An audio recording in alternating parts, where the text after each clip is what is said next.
Oh, what a perfect start. What a perfect start. What is going on, Scarlin, with the 5 gifted memberships? Thank you so much. Said early birds get access to Wanga Wednesdays. We love that. We love that. What is going on? How the heck are we, everyone? Hope we're all doing well today. What is up? It is Friday, May 23rd, 2025. And I don't know about you guys, but it's a beautiful Friday night. It's time to chill, it's time to relax, and it's time to relive some great moments. Because it has been too long since we have went from beginning to end of Gojo vs. Sukuna, and today we're gonna go to where it all started. And I'm genuinely excited. I don't know about any of you guys, but I am definitely excited.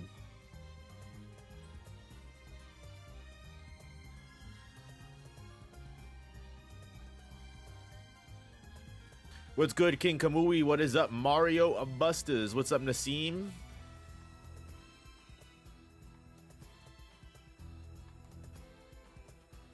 We're going to be starting right from 223 Inhuman Makio Shinjuku Showdown. We are going to be drinking some brewskis along the entire way.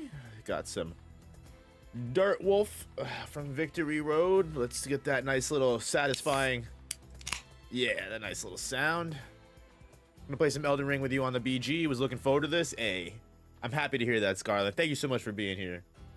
Can we start with the unsealing scene? No, we're gonna start from part 1 of Inhuman Makio Showdown, whatever the hell it was called. We're gonna see if Gojo vs. Sukuna holds up. We're also gonna talk about some of the direct moments that occurred, now having hindsight as to everything that happened. We're gonna be able to give a much deeper analysis of this fight now that we can go from start to finish. Now, if you remember, almost about like a year, maybe even 2 years ago, I reread the entire series with Fake Weeb and Kyle Breeze, and that was a good time. I think we had a really good discussion, so I'm excited to go back and look at everything again a third time now.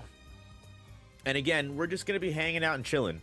As always, Friday is Friday Fun Day. We don't want to do anything too crazy. You know, we have Sundays, we read through on Shonen, we read through Shonen Jump together, Kagurabachi and Sakamoto's. And on Monday, we do some other, you know, anime manga related stuff. Last Monday, we did Okarun vs. Everyone. So we'll give it another minute or two before we get started. Obviously give everyone a chance to pop in.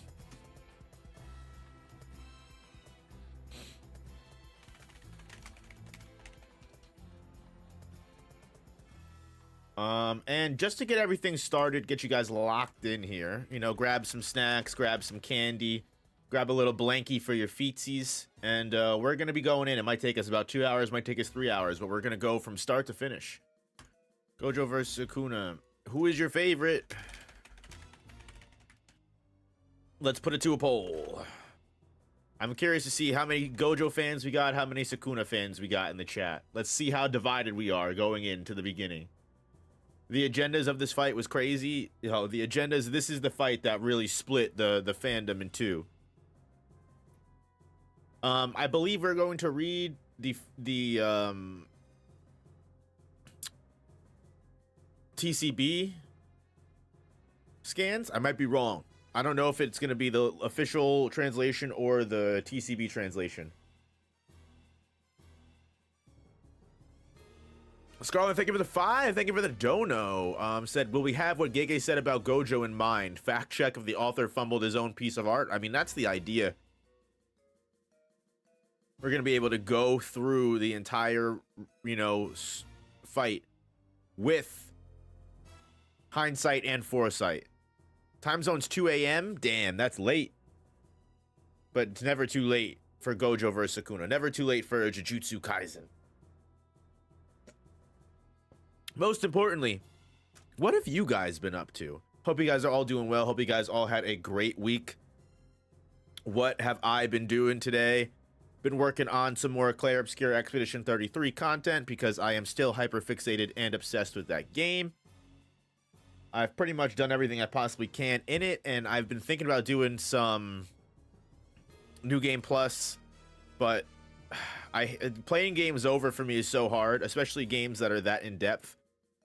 I might need like a decent amount of time before I go back. I want to go back in New Game Plus Black Myth Wukong too. I had a lot of fun with that game. Miss JJK streams. It's been mad long. It has been long, Canary. Happy to see you. That's why I love doing JJK streams. I love seeing the old faces. Reading some Blue Lock. Reading Blue Lock. I need to catch up on Blue Lock, actually.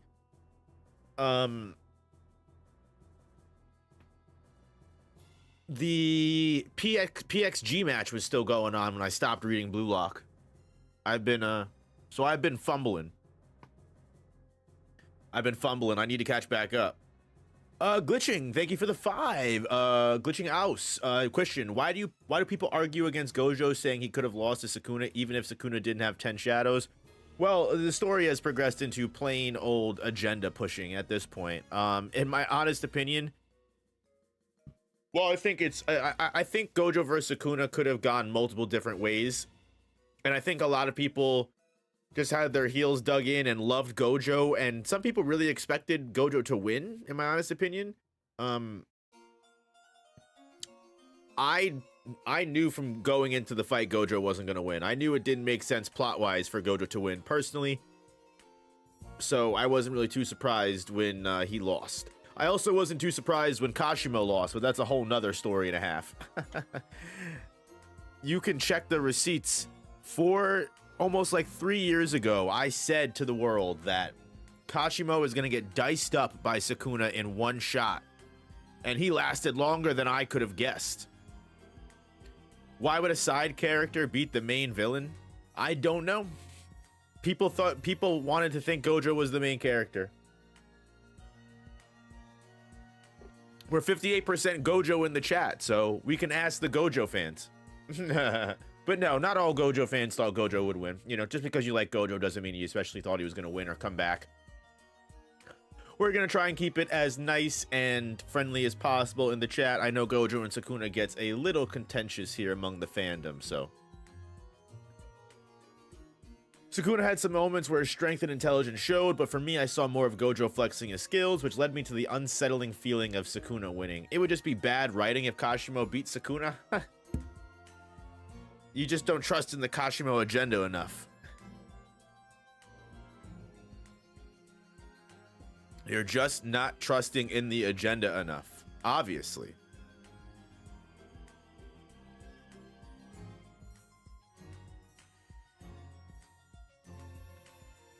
That being said, we're coming up on about 11 minutes in, so we might as well get started with the read through. As per usual, thank you all so much for being here. Thank you all so much for hanging out with me. Genuinely do appreciate. This isn't Jujutsu no Kaisen. Hell no. We are holding off on that. We need a good 4 months break before we can jump back into that brain rot.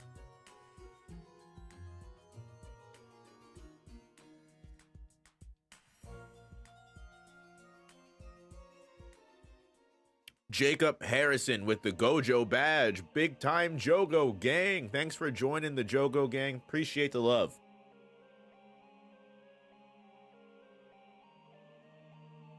I love the setup of the world cutting slash. I thought it did a pretty good job too, but I can also see why people had criticisms about it at the same time.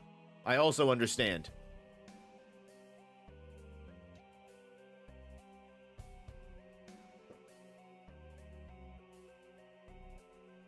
Some Gojo fans need an example of the Gojo figurine. Oh no, not the figurine incident. I found out about that the hard way. But anyway, yeah, let's get into this, guys. Let's get started with this read through. We got a long way to go. We will reaction stream. Okay. So before we get started, I want to make it very clear for anyone that's unfamiliar with how I do things here. Same thing, same way I do things with the Shonen Sundays. Obviously, this is not a market substitute. I'm not looking to just rehost the chapter for people to read for free. That's not what we're about here. We are fully and wholeheartedly doing a reaction stream. The content here that you are watching is my reaction and our discussion back and forth with the chat. This, again, is not a market substitute where you can just go ahead and read the series. Support the official release. Either get a Shonen Jump membership, buy the official product, the physical releases and the physical mangas. Do whatever you can to support the official release of Jujutsu Kaisen. And if you have your own source material, you can read alongside us, as opposed to using this video to read the manga. I'm not going to be showing the manga on screen. We obviously, for all the Kagurabachi fans, should recognize Somura's owl, his blind owl. And Somura's blind owl is going to be blocking all of the panels going forward. Excuse me. I will, of course, be reading them, out loud, and, we'll be reacting to it, talking about the different pages, everything like that. But again, yeah, if you want to read, the series if you want to read the fight alongside it, you gotta read on your own time. I'm not rehosting the chapter for you. I hope everyone understands. Glitching, thank you for the $2. Nice move. Let me do it better. And thanks. I do love when people do the Goku. When people do the, oh, that's a nice move, I'm gonna copy that. Like when Sukuna copied the piercing blood movement for Max Elephant's water. Crazy. That blind man and his pigeons.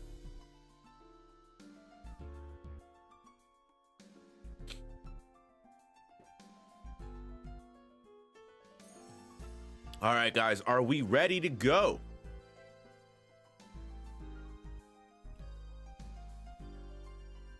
Let's see if we can get some more fitting music here. Fuck it. Some Shin Megami Tensei music. Jujutsu Kaisen Chapter 223, Inhuman Makio Shinjuku Showdown, Part 1. It feels like ages since I've been in Shibuya. What did time feel like in the prison realm? Like when work is insanely busy, a week would pass in a flash, but it's so draining that you'd never want to do it again. Like that. Okay, I understand. What happened to the people on floor basement 5? That was ground zero for curse spirits in the Shibuya incident. The closer to Shibuya they were, the less likely non-sorcerers in Tokyo survived. But the curse spirits avoided basement 5 due to your residuals. Any after effects of Unlimited Void? Nope. Everyone's lives have returned to normal. That's good to hear. Well, shall we do this? Utahime, old man. I will say, saving Utahime's curse technique for the very final battle, while it was nice to finally see her curse technique, it is just a testament of we needed more original Jujutsu Kaisen content before we reached this point. One thing that Phantom Parade does really, really great and does really, really well is add in filler arcs that fit the story completely. Like having nice arcs where like they go to the art museum and fight art curses and Shoko's able to help, or they go and the principals all go on like a day off event, stuff like that. Like Jujutsu Kaisen just had the potential to go on for 700 chapters like Naruto or Bleach, and it just didn't, and I think that's why everyone got upset. Like it stinks to get Utahime's curse technique this late in the game. Yeah, Utahime's curse technique could be very useful, but she's just ultimately, yeah, she's a full-on support character. Full-on support character.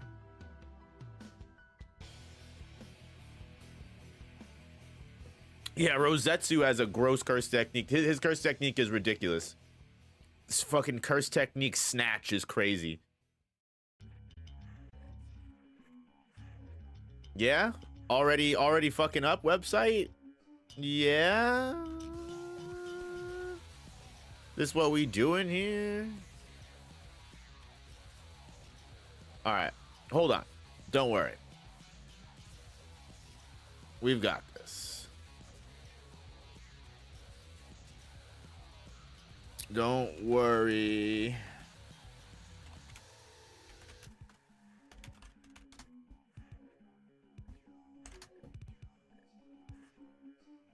Relax, don't worry.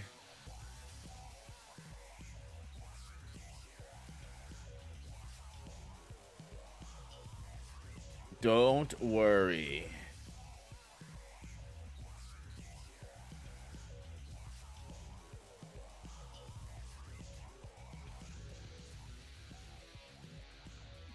Hold on.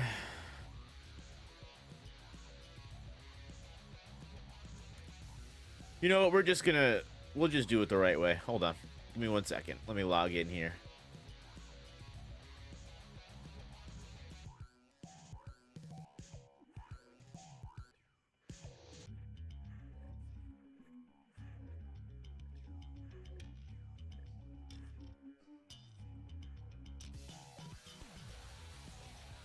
Thank you. And is there a way I can change?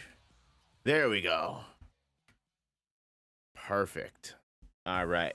There we go.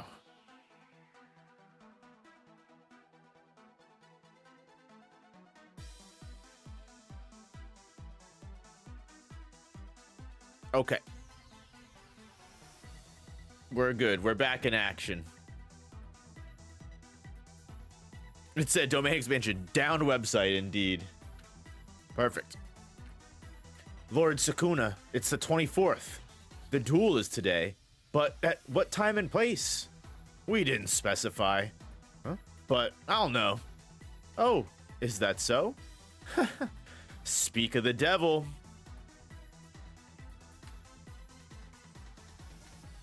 I'm the one who killed Yaga. Oh. Tell me why. Why what? Why wasn't there a curse placed on me? No reason, other than I know you through the principal. You're a by-the-book kind of guy, so you can be trusted. Somewhat. The reason the higher-ups ordered you to kill the principal was that I'd gotten sealed. So, who am I to criticize? Gojo being able to forgive Gaku Kanji is crazy here, by the way.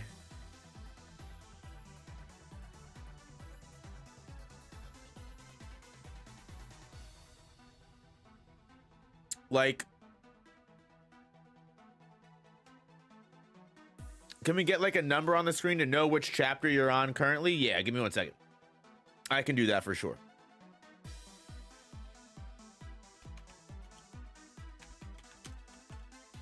That I can definitely do.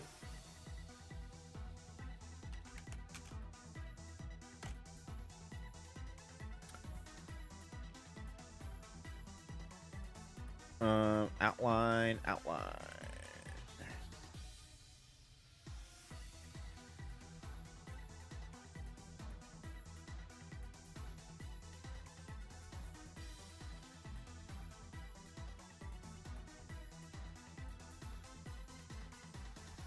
Perfect.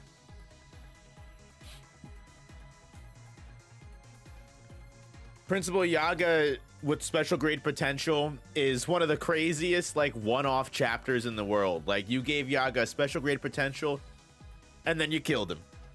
And then you killed him.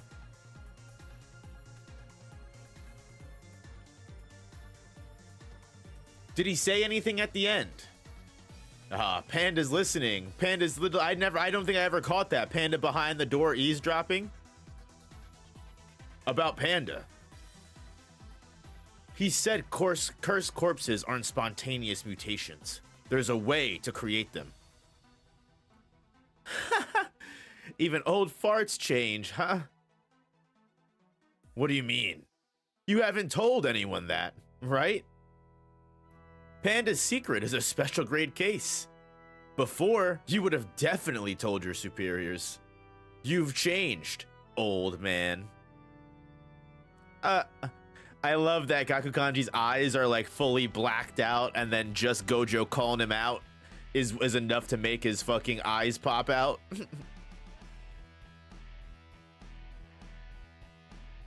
He goes, hey, You didn't tell anyone about that. That's why I trust you. And that's honestly, that's fair as hell. That's completely fair as hell. Yeah, man, Yaga deserved better. They didn't want to deal with him. Things would be better with you running HQ. The higher ups all cooked. I love that Gojo wasted no time slaughtering them all, bro. Fuck these old ass pieces of shit. Waste of space. Gojo fucking told you you were gonna get your comeuppance if you went against him. And look what happened. Look what happened. I'm seeing a pattern here. If you're special grade, you're either taking yourself out or getting off-screened by plot. Honestly, damn, bro. True words have never been spoken. Yuki got fucking cooked. Geto got off-screened. Yuta's the only special grade left alive.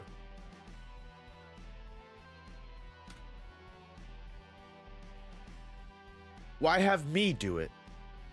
There has to be someone who's better with barriers. You seriously don't get it? Huh? I trust you more than anyone. That's why. Little bit of Ijichi glaze. Little bit of Ijichi glaze.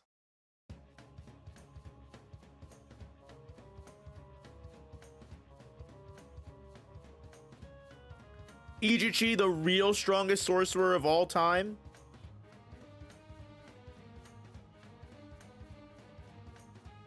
Ijichi, who keeps his power level low so he doesn't have to outshine the other people. What up, Coconut? Boxing Echidna. I love that you're going through the DMC series. I hope you're enjoying it. Devil May Cry really is one of my favorite series of all time. Playing Devil May Cry 4 at 14 was like an eye-opening experience for me. Ijichi do be the GOAT. Higuruma being a teacher for the next generation is dope to think about. Higuruma deserved to end his life as like end his character as like a teacher or a sorcerer. He deserves, like, he's too good of a character to not be a Jujutsu High teacher, right? Like, Higuruma is the shit. Ijichi learned from Tengen to make a barrier around the world to stop cars from coming back. That's so funny you say that. Actually, real quick, while we're on the topic here, real quick, I do just want to give a quick, obvious shout out to our sponsor, gamersubs.gg. Get yourself some motherfucking gamer subs. I love a good nootropic. I love a good energy supplement.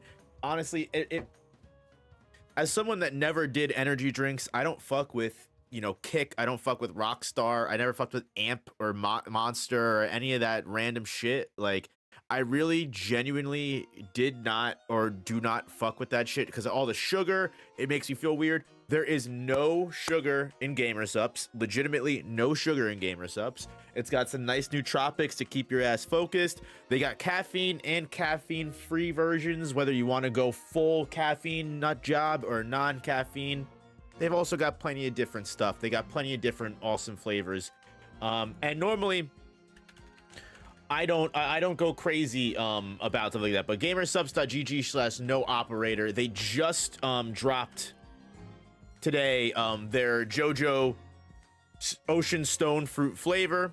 I have not had the chance to try it yet, but you bet your ass I'm going to be getting some. It is for a limited time only, so if it sounds like something you'd be interested in, again, gamersubs.gg/no-op. Hold on one second.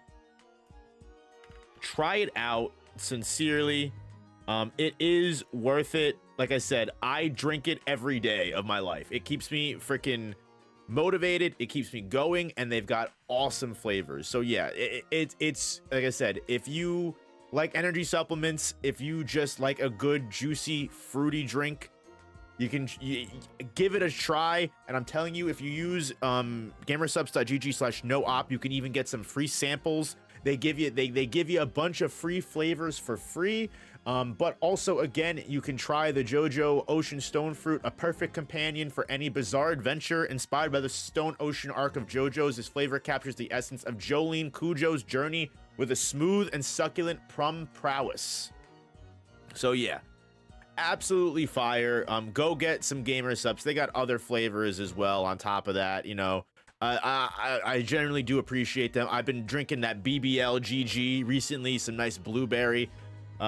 They've got a bunch of really good flavors. They've got a bunch of really great stuff. They've got Nile Nectar. I mean, come on. Nile Nectar, great flavor. They also have a limited edition art that you can get. And come on, who doesn't love the art? But yeah, Sunkissed Nectarine, gamersubs.gg really is great.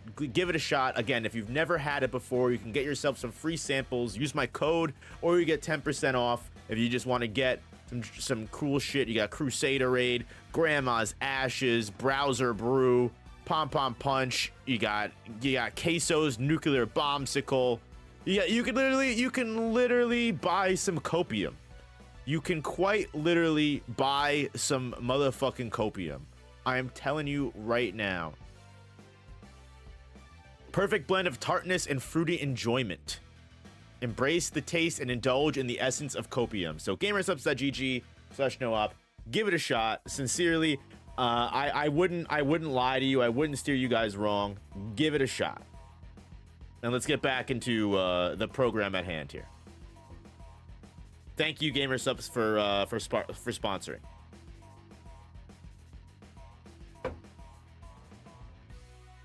Jotaro's already sold out. Damn, they went quick. But yeah, 10% off, guys. Vex made it. Hey, got that Gamer Fart guacamole. Vex knows about it. We getting a no-op flavor in the future? Listen. The crazy thing is that is a possibility. However, y'all need to buy way more Gamer Subs with my code if they're gonna give me a flavor. That's not even me telling you guys to buy and support the channel. That's me telling you guys the truth. They'll make a no-op flavor, and I would love to design a flavor for you guys, but they need to understand.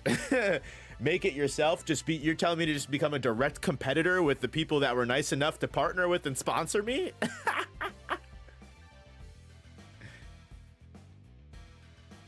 We can taste the hop. Is that a dick in the art? It might be.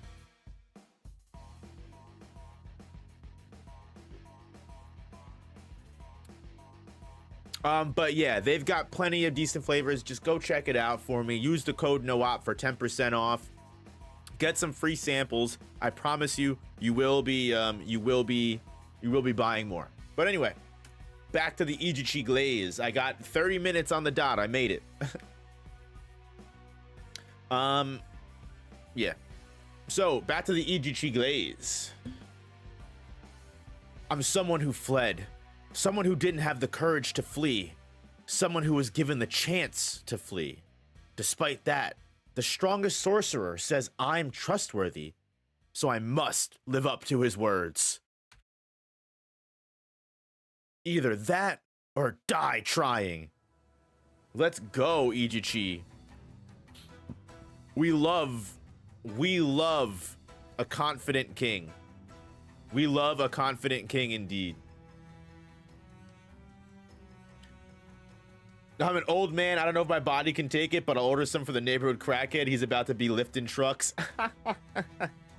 I appreciate that, brother, man. Thank you so much for this. Like I said, genuinely don't feel obligated, please. But if you do, it really does help and support the channel. And it really means a lot to me. I completely understand, though. You don't know if your body can take it. I will say, not even fucking around. The cool thing is they do have a bunch of vitamins in it. There's a bunch of vitamin B, a bunch of vitamin C, and a bunch of vitamin D and all that stuff. Like, it is actually generally there is a lot of stuff that's really good for you in it. They make it with real fruit everything like that. And you can get caffeine free. You can completely just skip the caffeine and just drink like just get for the vitamins, the nootropics for the little bit of extra focus, the brain focus. So yeah, if you don't think you can handle, you know, the liquid caffeine, I completely understand. But yeah, it comes with a bunch of vitamins and everything. Why did they retract Kamui Toby message? I don't know, Vex. Sometimes YouTube does that. Sometimes YouTube just retracts messages for no reason. I don't know why. Why didn't Rosetsu just wait with Kenny so he could get Gojo's blood? Because Kenjaku wanted to exploit Rosetsu and never wanted to make him a part of the team.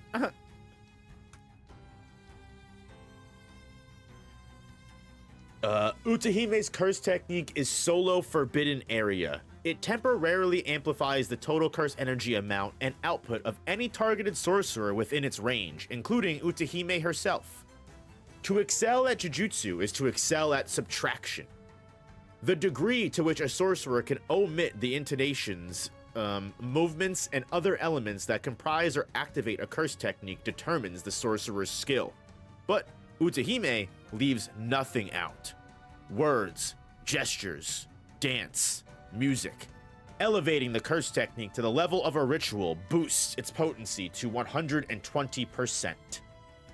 Hey, Tiberius, thank you for the dono. Thank you for the gifted member. I love and appreciate that. Still can't get Jesse a membership, but we can keep on trying. We can keep on trying. W Tiberius indeed. The strongest sorcerer in history faces the strongest sorcerer of today.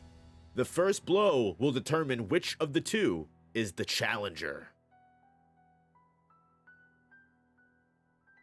9 ropes, polarized light, crow, and declaration between front and back. Much like Utahime, Gojo leaves nothing out to hit 200%. Hollow purple. Fucking Sukuna's face. He goes, oh fuck. As that shit comes crashing towards him.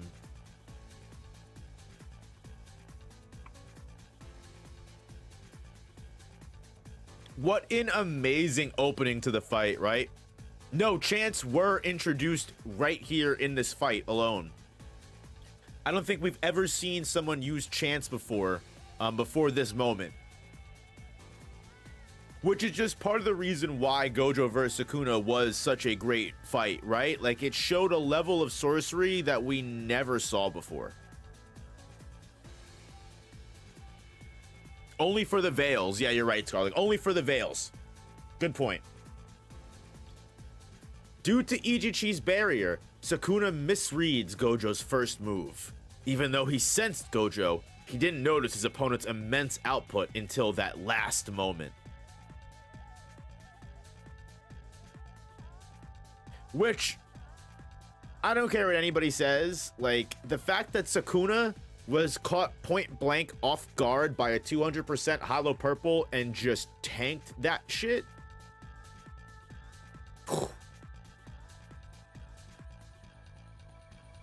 Only coming out with the loss of an arm that he just immediately regenerates. I mean, come on. Yeah, Gojo struck first blood. Good for him. But, whew, come on.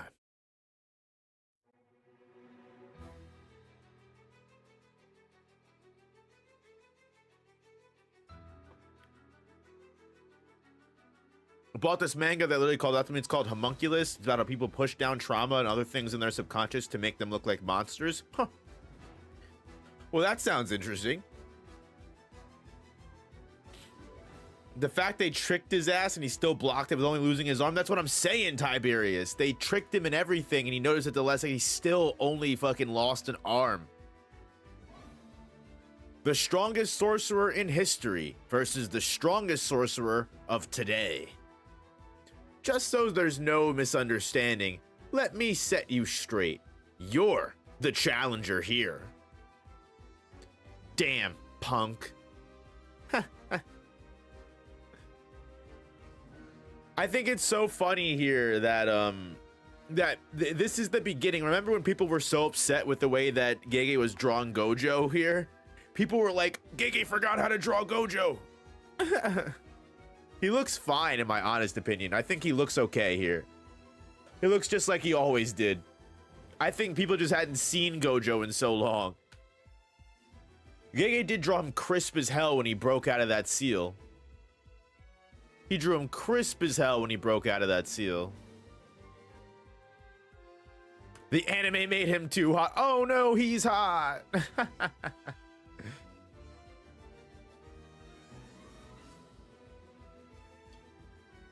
It's the new art style. They're just not used to post Shibuya Gojo. That's very fair.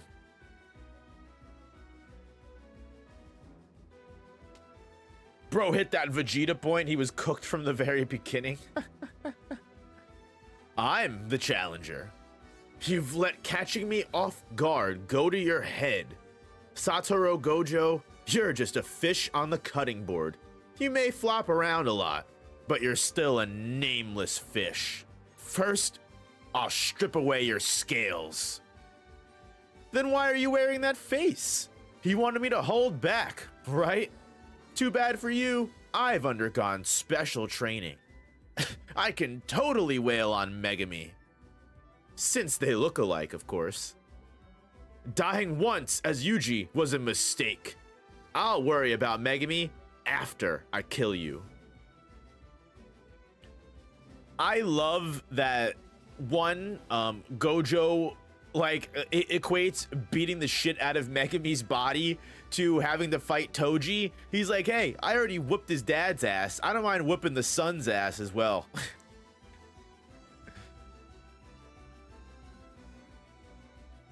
The cursed Vegeta pose, you say that. Yet he won. The fuck type of response is that? I do like that Gojo mentions that that Sukuna letting Yuji die, like Sukuna ripping Yuji's heart out and then being like, oh, I'll just recover later, don't worry, like is like what Gojo uses as like, hey, I'll fuck you up as much as possible. Like even when we see later in the fight, right, when Gojo hits him with the unlimited void and he goes to hit him with a bunch of shit, he's like, I'll take out his liver, his internal organs, and everything like that.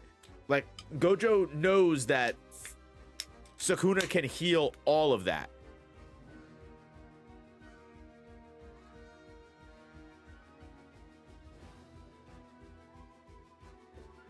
Real talk, what was the plan if he did kill Sukuna? Megami was so cooked in that instance.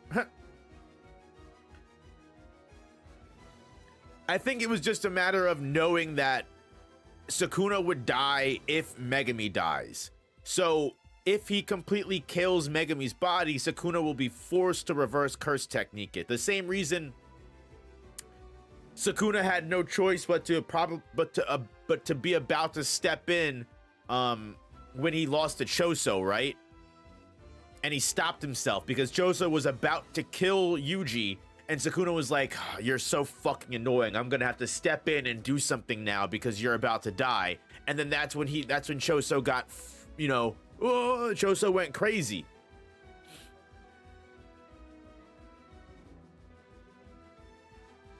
So yeah, Sukuna only steps in when Yuji is about to die or when his vessel is about to die, because again, if the vessel dies, he dies.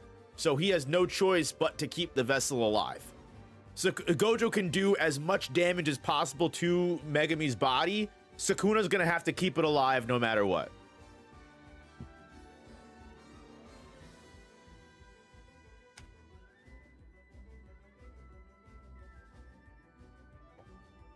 And then they start throwing hands, and I won't lie. Oh, wait, hold on. I forgot to change the,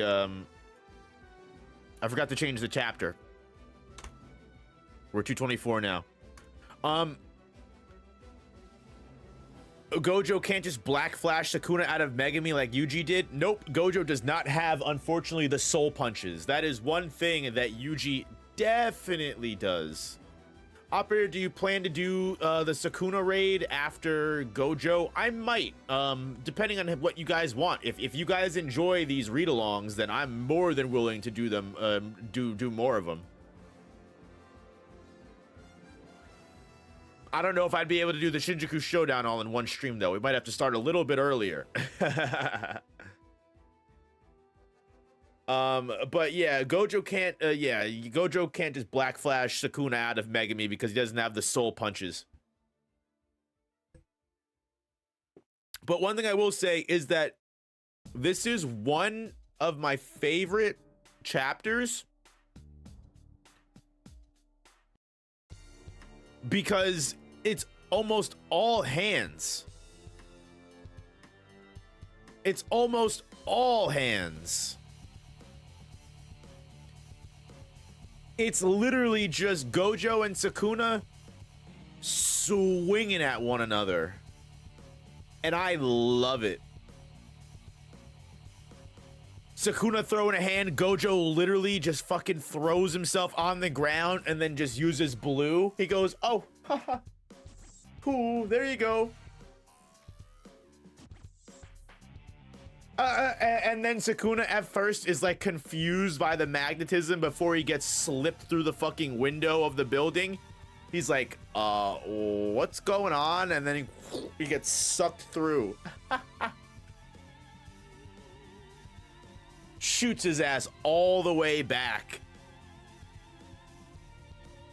And just as Sukuna catches his ground, Gojo's already flying in front of him, stomping on the ground. And then Gojo just keeps stomping to make Sukuna start rolling. They start throwing actual fucking punches. Gojo just goes, oh, hey, by the way, that bridge we're standing on, it would be a shame if I kicked that shit to the fucking ground. Like, I don't care what anybody says. Gege knows how to draw a fucking fight scene, bro. Of all fight scenes, of all chapters that were just hands, this is one of the best scenes in the entire, this is one of the best chapters in the entire fight.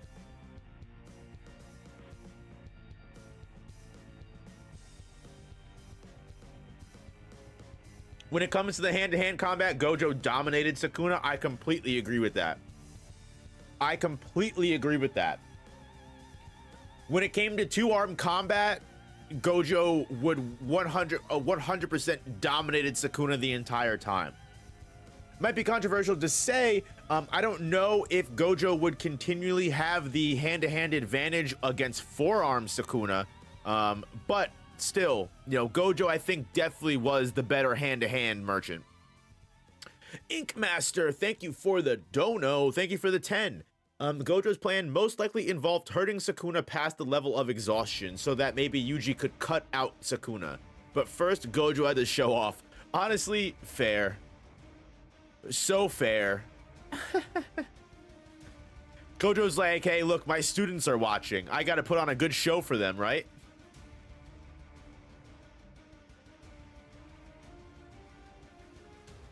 This fight being a movie would make so much money, it truly would. I would be in the theaters first day. I would see this movie 3 times, probably. One of the best animated sequences of all time. Too bad I'm gonna be like 40 years old when this shit finally does come out. Fucking Gojo just starts fucking using... I love the way that Gojo uses blue in this fight. I love that he is dead ass just picking this shit up and throwing it around. Is it even long enough to be a movie? They would definitely be able to spread this out to at least an hour. And I'll show up for an hour movie.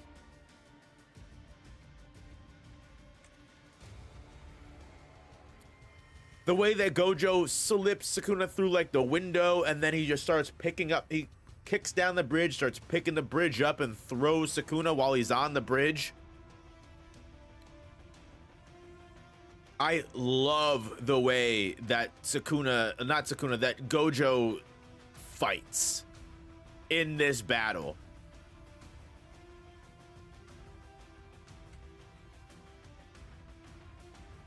And I think Sukuna going up against Gojo does a pretty good fucking job. And, you know, even in this form where he's barely using the shadows, like,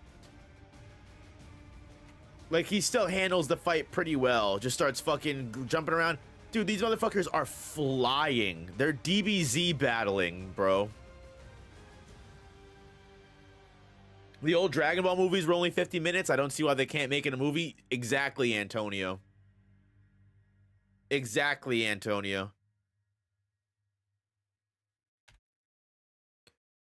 And then you got the fucking dismantle shot, which, listen, I know it is still a big controversial debate whether Gojo can see dismantle or not.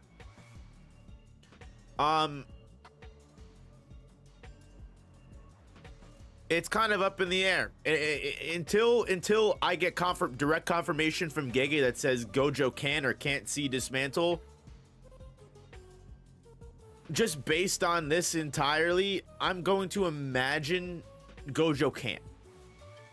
For whatever reason, I would have to. I think that dismantle might literally have the facet of being invisible, an invisible slash. Like, it's not like an air slash. It's not like a whatever. Like, it literally is like, it might just be invisible slash attacks. Excuse me. Sukuna does say Maki and Maharaga can see the slashes better than the rest. I think that's what I would use personally. That's what I would think personally. He seems surprised when the building gets cut on top of it. Yeah, exactly. It's almost like Gojo feels the force, it misses him, and then he turns around and he goes, holy shit, what the fuck was that? Like, you can see the surprise on his face. You can see even on the bottom panel, he's looking at the building like, what the hell just happened? That almost hit me. I think he sees it, but not in the conventional sense. Perhaps he sees it as the absence of cursed energy where the slash is. Yeah, well, I know that's definitely how Maki sees it. Maki sees the changing in the air.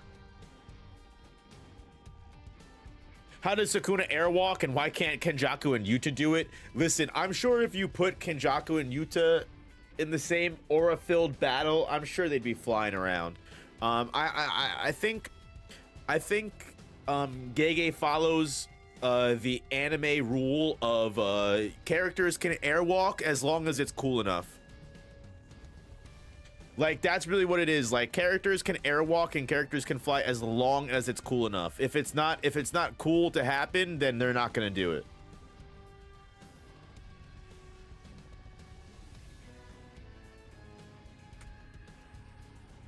And I love that, Sukuna throws him off guard, throws the slash behind him, because the slash clearly was meant to miss. Like, Gojo is distracted, and then it gives enough of a chance for Sukuna to fly in and throw his fist. And then one of my favorite things is, like, when Sukuna's using domain amplification here, he's throwing his fist right into Gojo, and then you see here Gojo turns his limitless off to catch the punch, and Sukuna goes, oh, interesting. You're just gonna turn the ability off, huh? It isn't a rule of cool. Kusakabe by dialogue points out the airwalk. Maybe I just don't remember that. And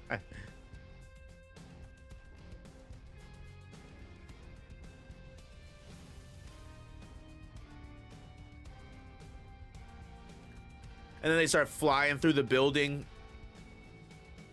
This is one of the coolest moments of all time, when Gojo throws the fucking building, throws the door down so they can't see each other, and they both fucking throw a punch at the same time, and the punch clashes. This is what I mean when I say this is one of the coolest chapters. What a way to start the battle, right? And their fucking punch clash just like completely shatters multiple buildings all at once and brings down half the city, like half the city block. That gone ass pose for real. He said Jajankin. I love how many times Gojo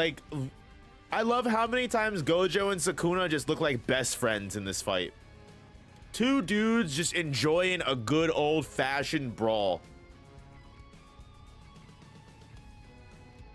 They be walking out of this dust cloud like they just fucking walked out of fucking exploding the fucking alien ship together. Like, you know what I mean? They just fucking... They were partners at the end of the climax of the movie, walking out. They just, like the end of Independence Day, when they're walking out of the rubble, when everyone thinks they died. Gojo goes, I'm blaming you for all the damage. And Sukuna goes, and no one's gonna believe that. And even Gojo really goes, oh, fucking A, they're broadcasting this shit. Honestly, that's why Gojo let Sukuna kill him in the end. If you really want to ask me, if you genuinely want to ask me why Gojo didn't dodge World Cutting Slash, it's because he knew the life-crippling debt for destroying Shinjuku wouldn't be worth living through. It just wouldn't be worth it. He knew Mei Mei's Twitch stream wouldn't be able to pay for all that damage. He knew she wasn't giving him any of that fucking cut. Bro, is not. He said, peace out. He said, I'm not paying any of this shit. Send the bill to someone else. He said, give it to the... He said, shove it to the Japanese taxpayers. Take my estate from my cold, dead fucking hands. I hope they add more funny scenes with Gojo and Sukuna in the anime. It's so natural for them. It really is. It genuinely is. It's... You can see how strength creates bonds for sorcerers of this level, right? Like these two, like Sukuna doesn't casually, you know, handle most people like this, right? Like the way that Sukuna is so domineering, he's such a dominant force. Like he makes people, like, remember in Shibuya when he comes out, Jogo and the two girls are literally sweating bullets. Like, I think Sukuna generally does just appreciate having someone that can hang.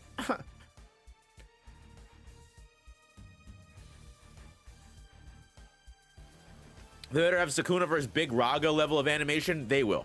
I don't think they'll fuck this fight up. They know how important this fight will be, and they know it will be a generational battle. They know it'll be a generational battle. No ifs, ands, or buts about it.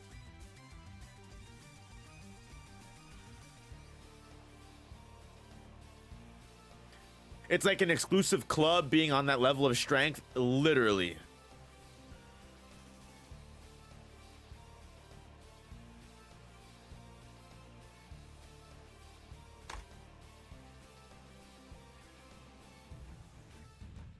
Jogo smoked majority of the cast, but Gojo and Kuna made him look like Momo. Yo, Jogo is the GOAT. I don't care what anyone ever says. Jogo was the shit.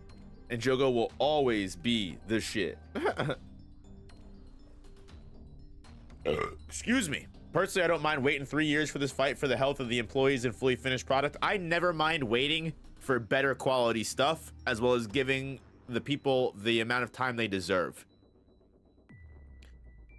Playing Claire Obscura Exige, I'm sorry I keep bringing this game up. I know people in the community, especially the members that watch me almost every stream, are tired of me talking about this game.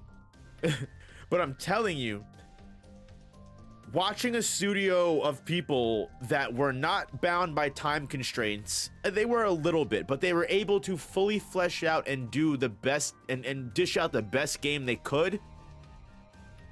A AA game ended up being better than 90% of the AAA games that are out. It's over. Time, passion, and patience. That's what sells records, Bobby. That's what sells records, Ricky Bobby. Why would we be tired of you talking about what you enjoy? I don't know, man. Sometimes I feel like I repeat myself too much. Love y'all. Chapter 225. My 3 favorite strippers: time, passion, and patience.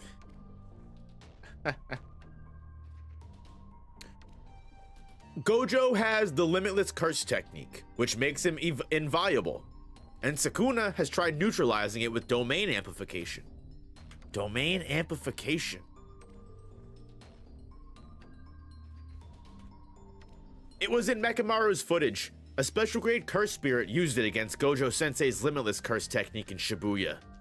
It neutralizes Gojo's domain. But how? It's like my simple domain, only more developed. It neutralizes by using a domain that doesn't grant a curse technique in order to pour an opponent's curse technique into that empty space. Kusakabe, can you do that? Of course not. I do have a sense of how it works. The drawback to amplification is that you can't use it together with an innate technique. It appears that Sukuna is no exception. Supposing there's a way for Sukuna to defeat the limitless technique aside from amplification, Gojo will lose.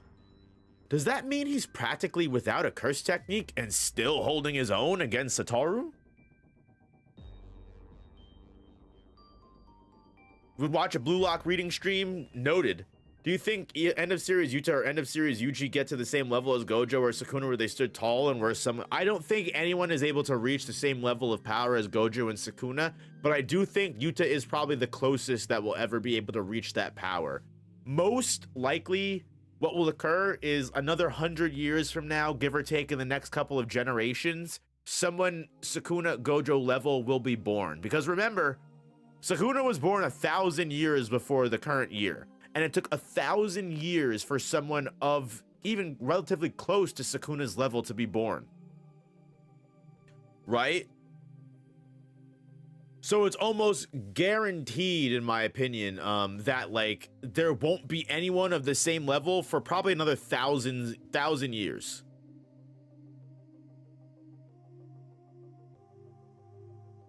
This fight was one big yap session. Definitely one big yap session indeed.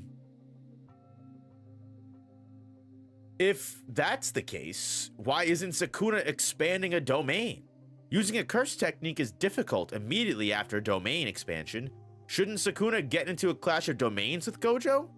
You make it sound so simple, but depending on the result, the fight would be over. Wouldn't that be a good thing? You're right. So then why? Can a domain's guaranteed hit even pierce Satoru's curse technique? He hinted it would that time a curse spirit's domain swallowed us.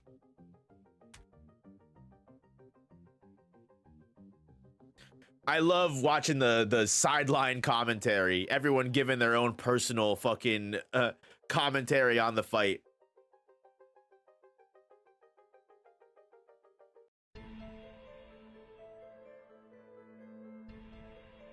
Could it be that Sukuna suspects he can't beat Gojo in a domain clash? Given Gojo's devious personality and 6 eyes, I doubt he'd fail to notice that. And if he suspected it, he'd have deployed his domain first. Then perhaps there won't be a domain battle. Huh? Based on what Inumaki and Yuji said, I don't think Sukuna closes barriers when opening domains. Huh? Isn't that impossible? Yes, it is. It's impossible. At least, I think it is. So it's like, totally impossible? Miwa, toss me some water. Okay, here you go. Why'd you do that? Huh? You told me to. I asked for water. I don't need the bottle.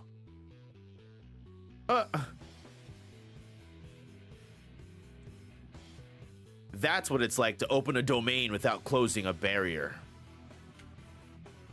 Is it possible to hold water without a vessel? Can you paint a picture in the air without a canvas? Do flowers bloom from a seed without root, leaf, or stem? It'd be like running software without hardware. Anyway, it's impossible. Megumi's unfinished domain didn't shut the barrier. I heard something like that before promotion assessment, but that involved using buildings and existing barriers as external shells. This is on a far higher level. But Norikoshi Kamo, Kenjaku did it. Huh?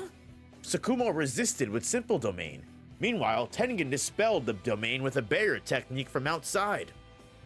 The simple domain got stripped away, but if Tsukumo had been holding an open domain...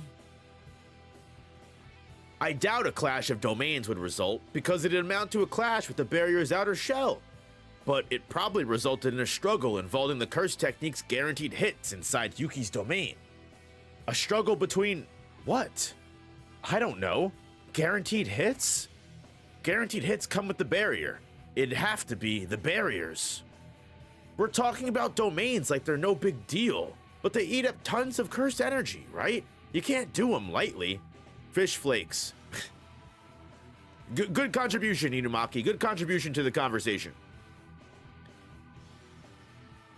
Inumaki's right. Gojo Sensei would never run out of cursed energy. That's because his cursed energy efficiency is extraordinary, isn't it? He controls consumption through a constant self-preservation. But that assumes regular functioning, right? I bet it'd be different if he was to consecutively open domains. What about Sukuna? He's like a god. He activates curse techniques and switches between amplification and innate technique quickly. If Gojo didn't have 6 eyes, Sukuna would even best him in curse energy efficiency. He also has more overall cursed energy than I do. My hunch is twice or more. So it's not like they wouldn't open their domains due to a lack of cursed energy. Maybe nobody, including those two, knows what'll happen if their domains clash. Yeah, and here it comes. Domain expansion. Ayo. Honestly, rereading that shit, what a great build-up to the domain clash here. What a great build-up to the domain clash. Rereading it and everything, that was a fire build-up. It covers so many different fucking possibilities, chances, what could potentially happen if these two characters that have two vastly different domains clash. I honestly, rereading this, I love that shit. I love it. Ayo, thank you for the gifted member, Tiberius. Thank you for the gifted membership.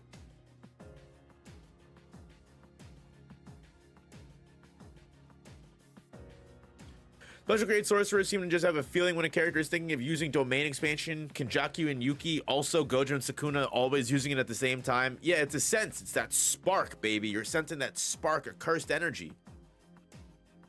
The clash was even. Inside Gojo's barrier, the two can't miss commands overlapped and canceled each other out. They fought with both their domains open. If one takes heavy damage or one of their domains collapses, the other's guaranteed hit will immediately strike. That's an even match. For real? It can't be. Inside a barrier. That's an even match inside a barrier. But the effective range of Sukuna's domain reaches even outside the exterior of Gojo's domain. Thus, the domain's barrier, it's weak against attacks from the outside. Fucking glass shattering sound effect for sure. Higuruma probably heard some kid talking about fish flakes in the background and was confused as hell. Good fucking point.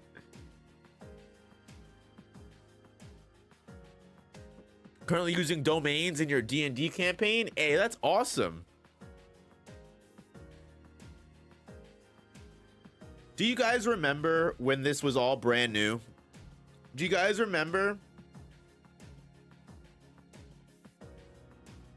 when people legitimately thought the fight was over here?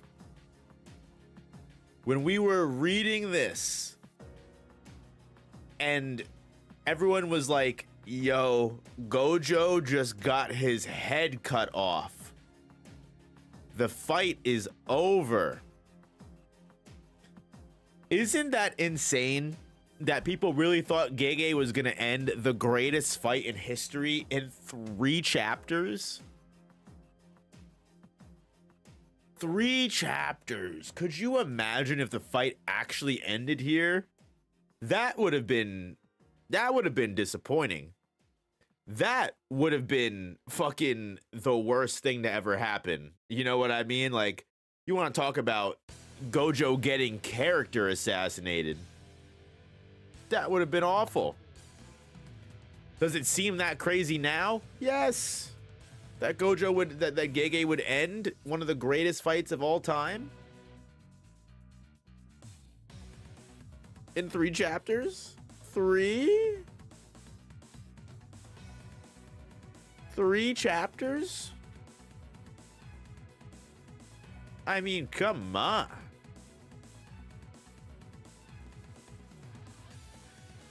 All right, 226, baby. Meanwhile, while all this going on, Takaba is on his way to play with Kenjaku and introduce us to Nurse Kenny. True.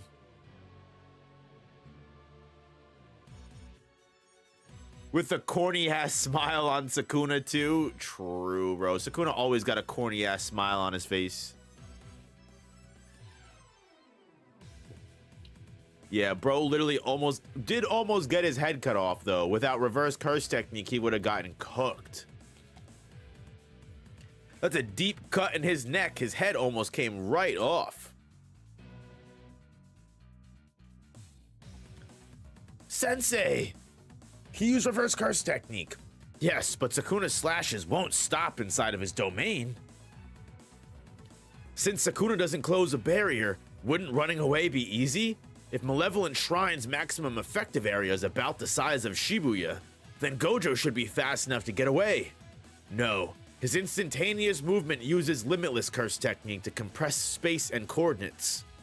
Gojo's domain was just destroyed. He can't use curse technique for a while. But that means, yeah, Gojo's in trouble. Sukuna fucking cocky ass smiling. I'm glad. With regard to curse technique, I'm overwhelmingly stronger. Gojo over here. I love that even surrounded in blood, covered in slash attacks all across his entire body, Gojo knows he's better. If I had to put money on it, Vex, I would bet that that's Gojo saying this here. And let me explain why I would say that Gojo is the one discussing this or saying this. Because compare Gojo and Sukuna's domain expansions for just 1 second. Sukuna's Malevolent Shrine gives Gojo the opportunity to escape. By using reverse curse technique and everything he possibly can, Gojo is able to run out of the domain expansion and also fight Sukuna in the domain. Whereas if Sukuna gets hit by Unlimited Void, it's game over, right? And we see that right before Maharaga takes over when they originally fight. This is what Gojo is saying. As Gojo is getting cut everywhere, he's saying, "Oh shit. I'm glad that our domains, when it comes to domains, I'm the one that has the advantage." Because again, if it was Gojo that had the open barrier and Sukuna the closed barrier, Gojo's Unlimited Void would have stun locked Sukuna long enough for Gojo to win the fight on contact. Gojo can at least survive this scenario. So I'm fully convinced it's Gojo here spitting these facts. That's just my opinion. The drip, yeah, honestly, I see all you guys talking about Gojo's clothes. Yeah, that shit don't make no sense, to be completely honest with you. That shit don't make no sense. I love that Gojo goes to immediately goes, I'm out of here. But you think I'd let you go? Anytime Gojo and Sukuna are throwing hands, it's peak fiction. I'm sorry to tell you. Infinite Void is probably the strongest domain in the series. It's basically a one-shot if landed. Exactly.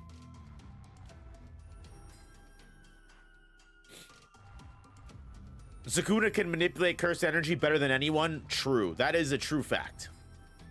The fact that Sukuna can manipulate his cursed energy efficiency on a level similar to Gojo, when it literally requires Gojo to have the 6 eyes to achieve the level of cursed energy efficiency that he has, is like quite literally, you know, an insane level of glaze, right?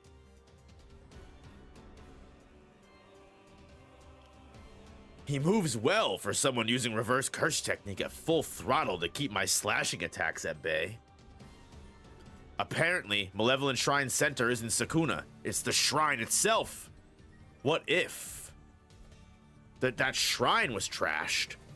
Ordinarily, concrete manifestations of innate domains don't have special meaning or function. In other words, they might as well not exist.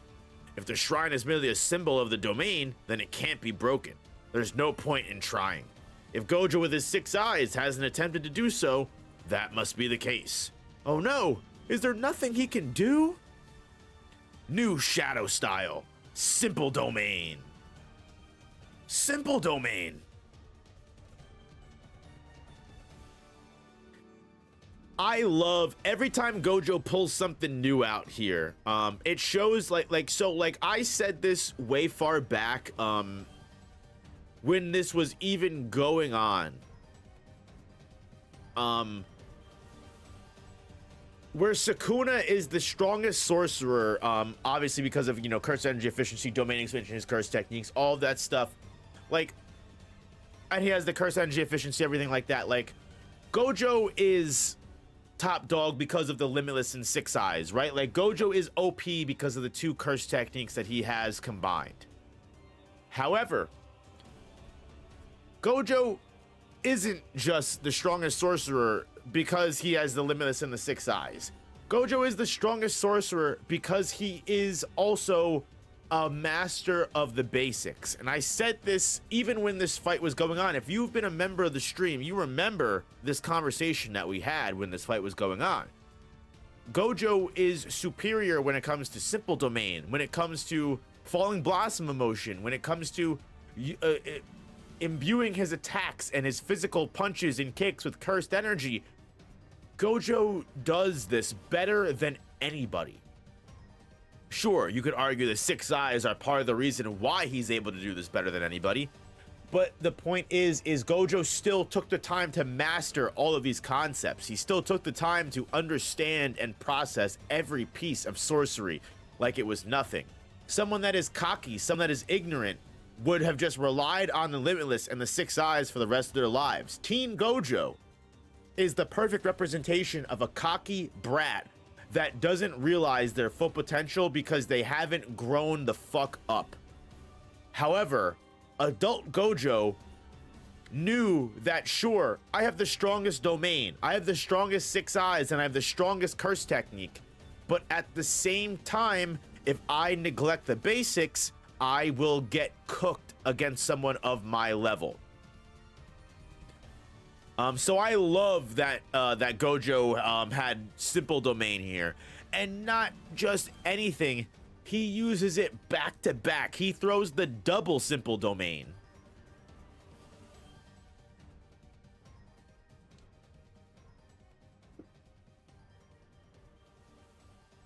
Didn't Gojo Sensei say he couldn't do simple domain? No, he said he can't teach it. Natural geniuses can't teach for squat.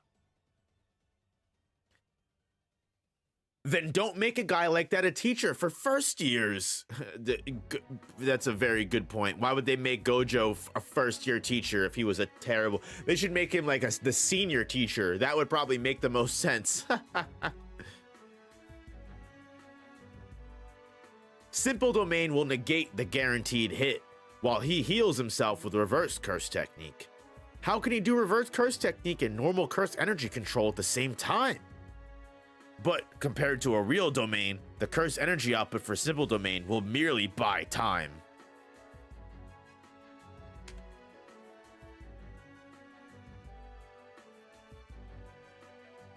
Yep, and then the open domain immediately shreds through the simple domain. And again, I love when fucking Gojo just fucking whoosh, pulls out the double simple domain. Kusakabe is second year at Tokyo Jujutsu High, actually. I don't think Kusakabe is Kyoto. I'm pretty sure Kusakabe is Tokyo. He just teaches the second years. I might be wrong about that though. See? How tedious. I love that Yuta, Kashimo, and Hakari are all like, the fuck? He just simple domained again? What the? Gojo stopped healing with reverse curse technique. Does that mean? No, he wouldn't run out of cursed energy. Under ordinary circumstances, he wouldn't, but he continued running reverse curse technique full blast immediately after opening his domain. He's expended twice the usual amount of cursed energy. All the while, the powerful Sukuna has been attacking non-stop. Is Gojo going to lose? Isn't he Miwa's teacher and she goes to Kyoto with Maki's sister?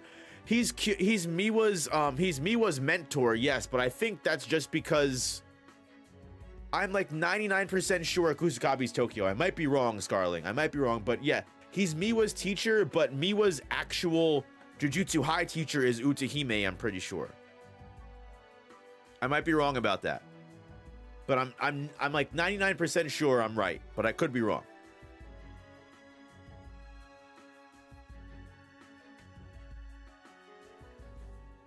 I love when Gojo fucking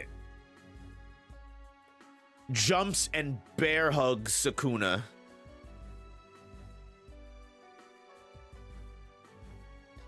Remember when Gojo was teaching Yuji and even he said he'd rather not fight someone that mastered the basics? I'm telling you, it's the truth. It really is. I remember being on the edge of my seat as I read this chapter. Same, Walter. Literally same. What up, Wolf King? His speed just now. Curse technique reversal. Huh? Is that possible? Maybe he couldn't heal his body because he was using reverse curse technique to heal his burned out curse technique. Red. And he fucking takes the red and shoots Sukuna right into his own fucking domain center. It was an Ayo moment when Gojo hit Sukuna with that point blank attack. For sure. Was this the beginning of the Yuta slander memes? No, I think the beginning of the Yuta slander memes was when he stepped up to Kashimo. It's insane Gojo and Sukuna can casually take attacks that would have one-shot Maharaga. That's so true, Just Bruise there. That's actually a really good point as well. You should never, this is what I mean when I say that Gojo and Sukuna were on a level of power that just no one was able to come close to. No one was able to come close.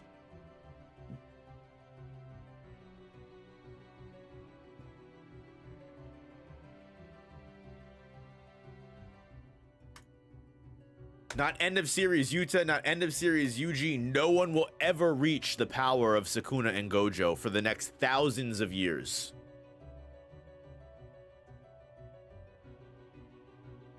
Yuta was shitting bricks the entire fight. He really was, though. He really was, actually.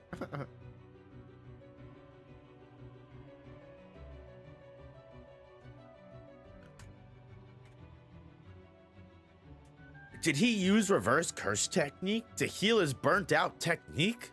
Okotsu. I can't say it's impossible. After all, he just did it.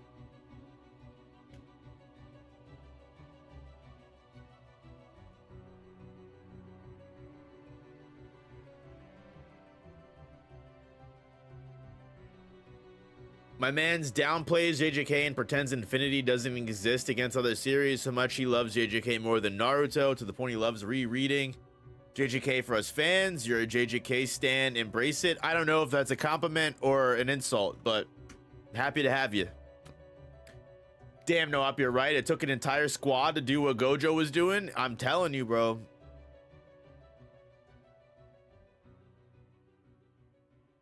Did he use reverse curse? Blah, blah, blah, blah. Okay, burning out a curse technique with a domain is completely different from taking physical damage. Oh, hi, Sadie. Hi, Sadie lady. Were you getting upset because you weren't with Daddy? Were you missing him? Hi, girl. Hi, girly girl. Come on.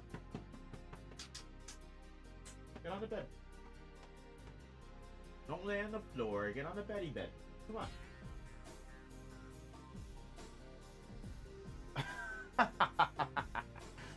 Oh, I love you, girly. You're so fun. Looking at me like I'm the crazy one. You're the one that can't be alone with your mom. You have to be with me 24/7. Hold on. Can I move my phone charger so you don't have to lay on it? Because I know you're about to lay down on the floor. It's not going to be comfortable if you lay on it. Don't give me that look. I love you, baby. All right.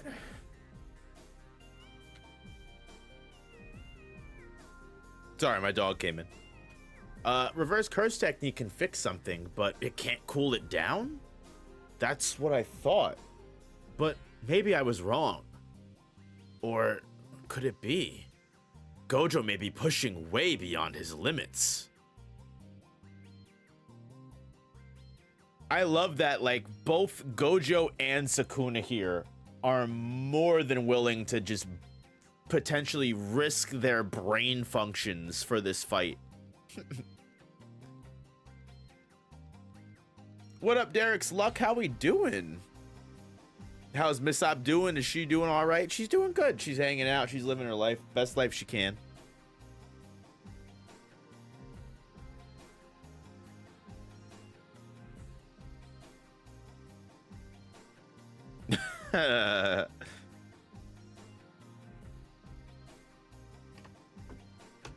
Not gonna lie, Hikari's fight not being shown was disappointing. Hey, hopefully we'll get an extension in the anime. That's all we can do. So reverse curse technique can fix something, but it can't cool it down. Blah, blah, blah, blah. You can go bigger than this, right? I love that Gojo literally calls Sukuna out. He goes, hey, you can do a bigger domain than this, can't you? Happy to have you. Thanks for popping in. Thanks for popping in, Derek. Locked in, Gojo. The moment Sukuna tried to expand Malevolent Shrine's effective range to the maximum, Gojo opened his domain again. No way! What is he thinking? Unlimited Void. He's doing the same thing? No, he's smarter than that. Ah, I see. Did he reverse the barrier's internal and external conditions? It's not breaking right away this time. In other words, this barrier, it's strong against external attacks. But how can he change conditions so easily? How about a do-over? The one thing that I do also love about this fight as well is that it shows, again, as I was just talking about, like how it proves Gojo is the strongest sorcerer, not because he has Limitless and 6 eyes and he's an overpowered sorcerer. He, not only this, but he's able to push the boundaries of sorcery as a whole. He's able to push the concept of domain cooldown out of the equation, break his brain, and re-heal the brain to re-domain right after just previously domaining, which is a coin toss, as we know. But on top of this, both Gojo and Sukuna are fucking changing their domain conditions like it's like it's nothing. To the point that every sorcerer that's watching this is like, you can do that? For almost the entire fight, everyone is sitting here questioning, like, you can actually do that? You can do this? You can do that? You can, like, because they have literally... The mark of a good sorcerer in the very beginning is subtraction, right? Being able to subtract sets of rules and sets of conditions from things that should exist. The mark of a good sorcerer for Sukuna and Gojo is they are literally able to just subtract logic. It's insane that they're able to change their domain conditions on the fly. It's insane they're able to come up with binding vows like Sukuna does throughout the rest of the fight on the fly. It's fucking ridiculously OP. Oh, and this goes because people were telling me that Sukuna can't domain amplify with the domain open. He's doing it right here. He's doing it right here. Crafting a barrier is hard in general. Exactly, Tiberius. Seriously, Sukuna? He can amplify with a domain open? Is he used to this? His output's ramping up. During amplification, you can't use innate techniques which are engraved in the flesh, but curse techniques that have already been applied to the domain must be a different story. I think the commentary wasn't nearly as annoying as people made it out to be. The characters in the story are just as excited and confused as us. Yes, 110%. But also, it's funny, Scarling, because the same people that will complain about the commentary are the same people that said we didn't have any character interactions from this point on. The same people that said we didn't get any character reactions to important moments. Remember that. Again, we're back to Gojo and Sukuna throwing hands, my favorite part of the fight. But so what? I love that Gojo immediately realizes there's something wrong here. They're throwing hands back and forth, and then just as Gojo and Sukuna are kind of like back to back here, Gojo goes, wait a minute. Sukuna's can't miss attack is turned off inside my domain.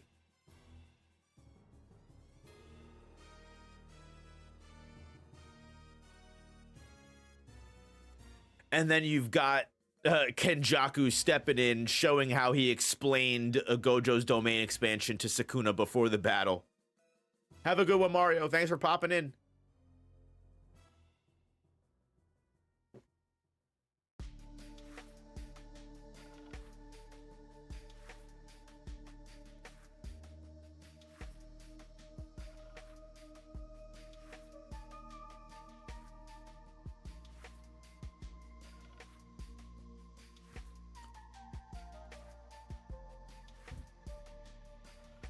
Unlimited void affects everything but Gojo himself and anything touching him.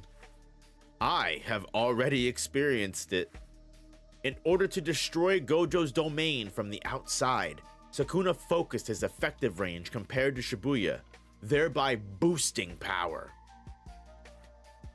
One of my favorite things here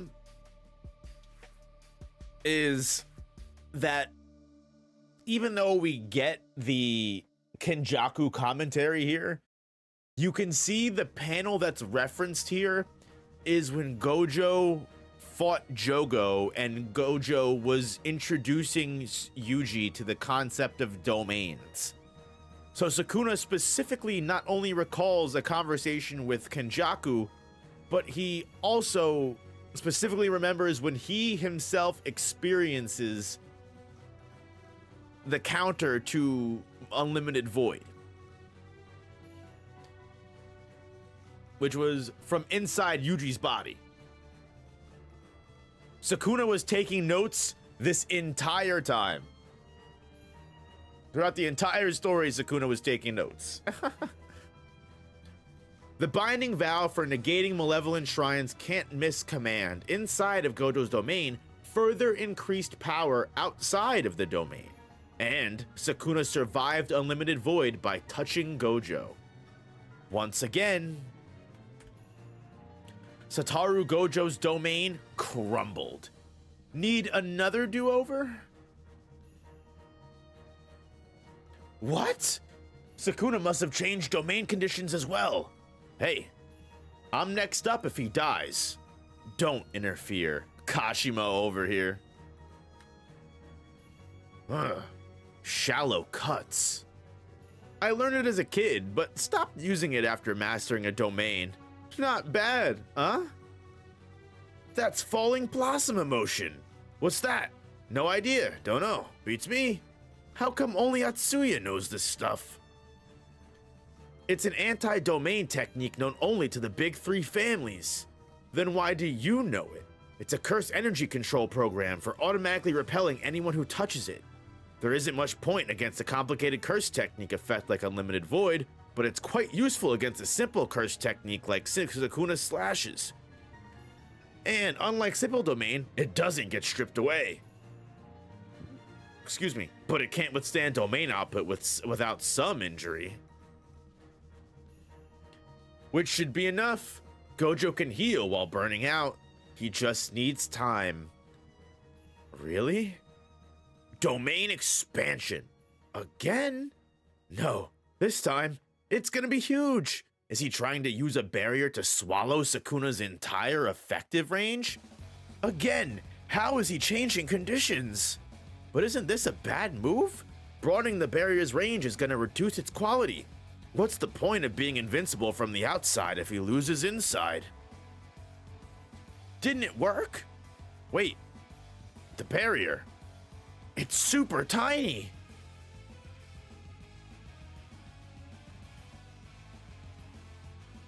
Oh, why didn't Kamo teach Falling Blossom Emotion to anyone? That's such a good point. If Falling Blossom Emotion would have been a really good help. What up, anime darling? How we doing?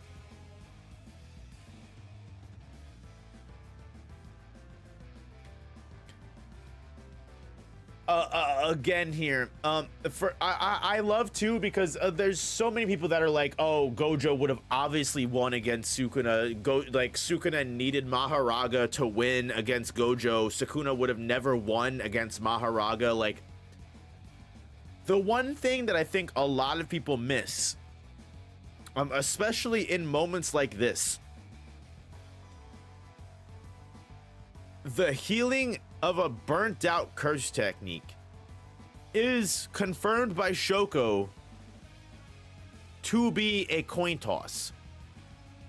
Every single time that Gojo and Sukuna are breaking their brain and then healing it again to domain again, there is no guarantee that it will actually work. Like, at any point in time, Gojo and Sukuna upon second domain could have crashed out. If Gojo dropped his brain first, Sukuna would have won. If Sukuna dropped his brain first, Gojo would have won. I want it to be very clear that, like, up until this point, the domain clashes were pretty neck and neck. The only reason either character were still able to fight is because both characters were still pushing on and defying fate itself. It's very obvious here. And also, on top of that, Sukuna breaks Gojo's domain like 3 to 4 fucking times here. Every time Sukuna domains, Gojo is fighting for his life to stay alive. Based on these first couple of chapters, before Maharaga, like, breaks out, like, Gojo is on the brink of death. This is like the second or third time Gojo has almost died, and he survives because he's Gojo. He survives because he's able to just barely match Sukuna's improvisation. Gojo had to go to prison for that basketball domain to be possible. Yeah, the shrinking of the domain is super cool. The domain shrink is crazy.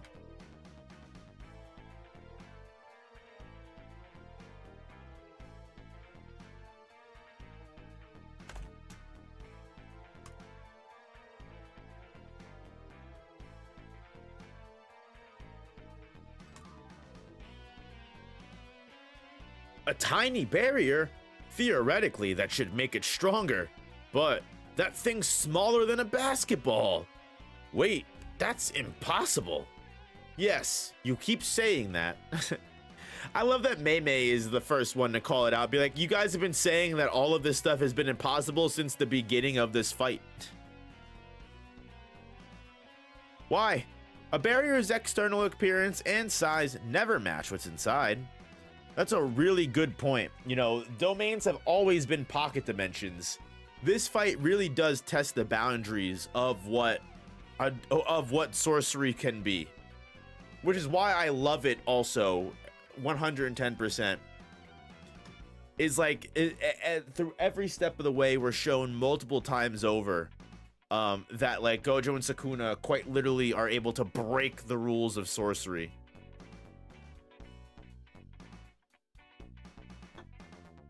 When you're enclosed in a domain, escape is rarely an option because you can't determine the boundary. Even if you could, barriers are strong against pressure from the inside. But there are limits, meathead. Well, since my teacher's an idiot, I can't help it. I love that. I love Maki just constantly finds ways to blame Gojo. She's, hey, my teacher's an idiot. I can't help it. A concrete image is crucial to barrier techniques. Normally, it would be impossible to imagine shutting yourself and your opponent in a barrier where the exterior volume looks too small for a person. But Prison Realm.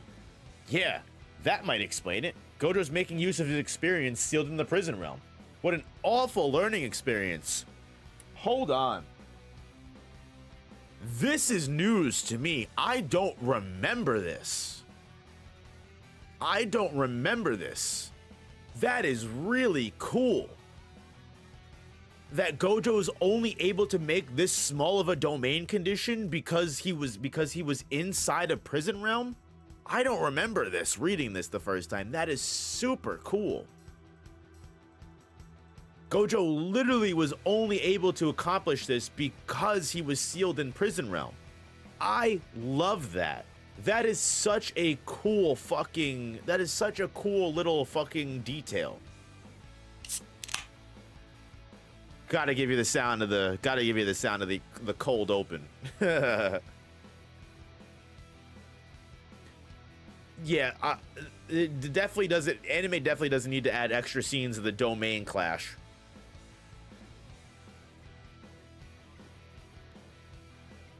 I think that's super cool that Gojo's using his experience in Prison Realm.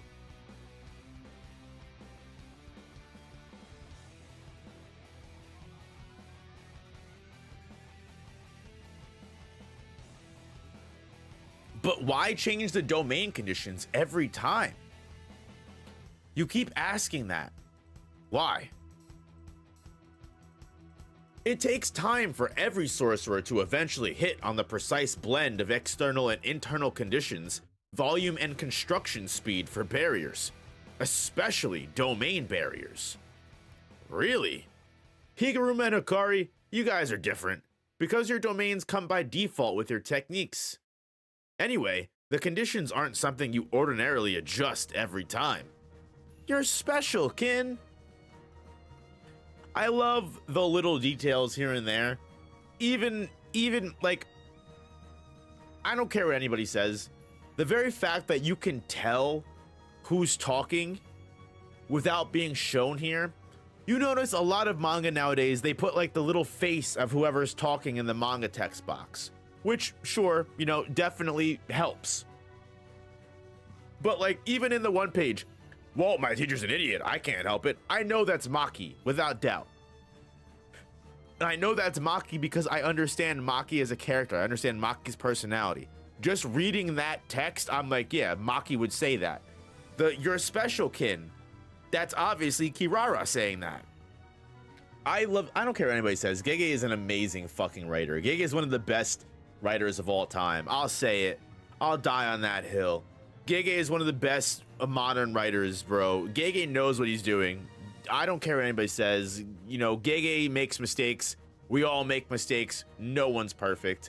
I will read anything that Gege puts the fuck out because Gege is just Gege is great at what he does. Gege knows how to write characters, goddammit. Did he adjust from large to small because of the high difficulty? He may have also wanted to use the large barrier to enclose Malevolent Shrine's effective range.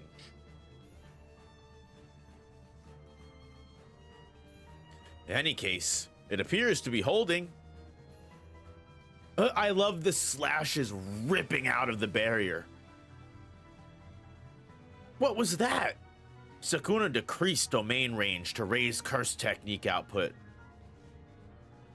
Even funnier, Sukuna changes domain conditions mid-clash, bro. Mid-clash. Getting line no op. I needed someone here to show me the ending wasn't the best.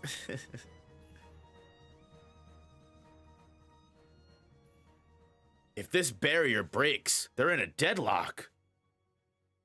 But Gojo's position will gradually weaken until he loses. And the domain breaks. Yet again. Sensei. Huh? Malevolent Shrine. Whoa. Whoa! Gojo! Two things happened simultaneously. Sukuna destroyed Gojo's domain from the outside, and Gojo damaged Sukuna enough he couldn't maintain his domain. Time? Huh? How long did Gojo's barrier last? No one timed it. Well, you didn't either. Students should be on top of that stuff. 3 minutes, 9 seconds. Exactly 3 minutes after the barrier shrunk. Way to go, sis.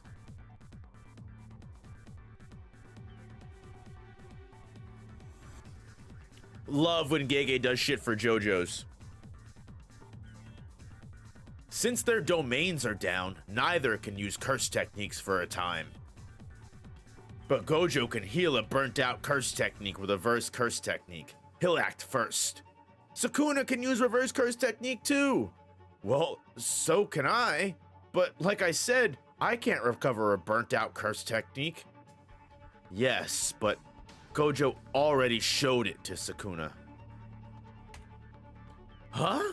Which means Sukuna used Kenjaku to turn his soul into a cursed object and then divided it amongst 20 fingers. And that single occasion was enough for him to learn how to become a cursed object. Which means that Sukuna can also probably repair a burnt out curse technique with a reverse curse technique.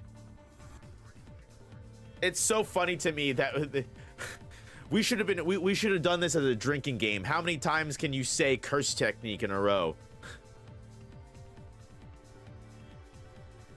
I mean, goddamn.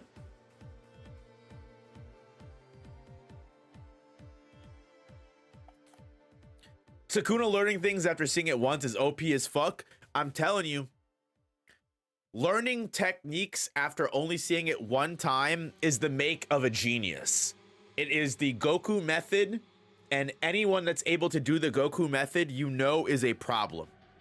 It is the best way to show that your character is like the peak of skill, the peak of ingenious, is by having them watch a move be done and then they literally just copy it. It's always so cool to me when you have characters that are able to do that. You can't show Sukuna shit without him taking it and saying you did X, Y, and Z wrong. I'm telling you, it's true.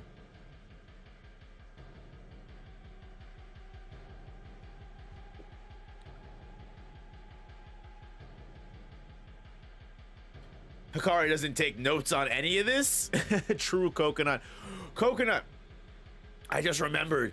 Last time we streamed, we were talking about our characters that we pulled on Phantom Parade. Tell me how I pulled Yuta immediately after that stream.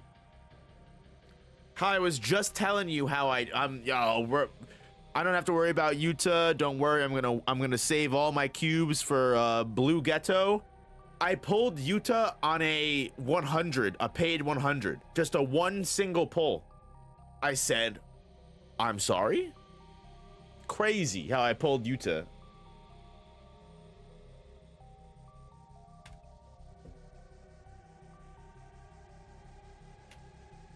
On God, if Sukuna got Mahito's body, he would have touched Gojo. Yo, bro. Don't even get me started on how Mahito was the second coming. Mahito could have been the shit.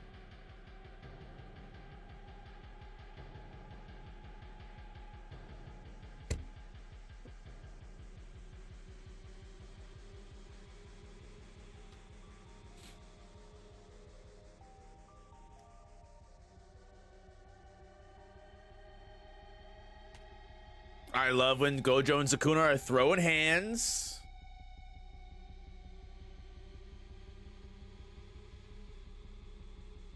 Gojo literally uses the debris to like block Sukuna's vision and then throws a kick. I love when he does shit like that.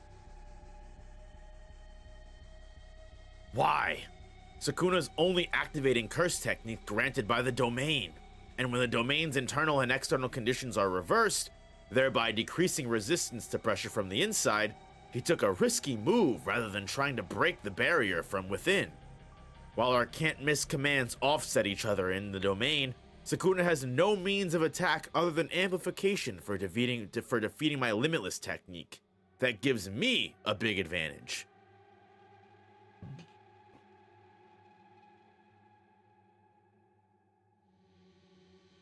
Inside the domain, he also can't use an architectural structure to attack like before. I proceeded as if I had the advantage during the 3 minutes until the domain got destroyed from the outside. Why isn't Sukuna trying to use Ten Shadows technique, specifically Maharaga, inside the domain? Could it be that Sukuna remembers my conversation with Megumi and knows that I know about Maharaga? Is he afraid I'll waste it with a single move? And then the clinking of the Maharaga fucking crown in the background while Gojo slowly gets a bloody nose. Man. Who was mad at these chapters again? I mean, come on.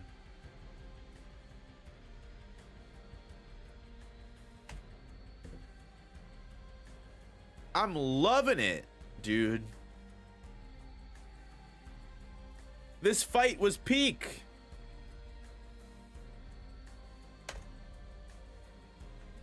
This fight was peak.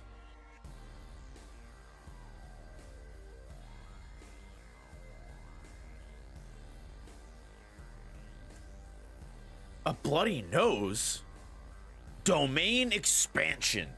And literally they just go domain again instantly. The domain clash being the first round of this fight really was one of the best things that happened. Having these characters go domain for domain 24/7, it's unreal that sorcerers would be able to achieve this level of power.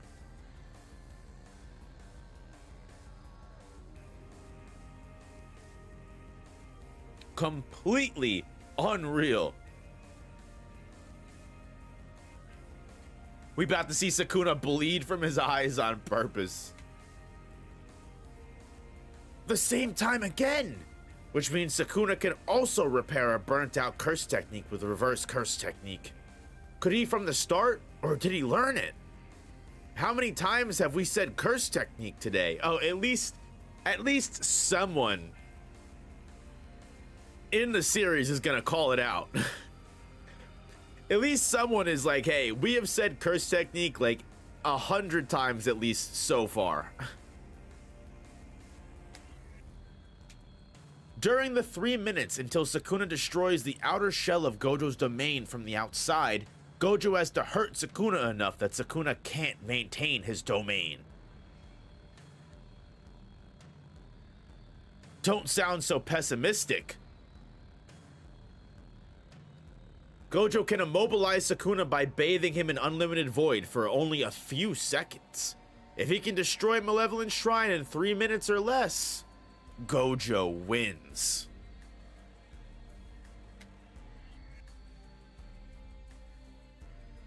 The time limit portion is also, rereading it makes a lot more sense that it takes 3 minutes for Sukuna to break Gojo's domain every time.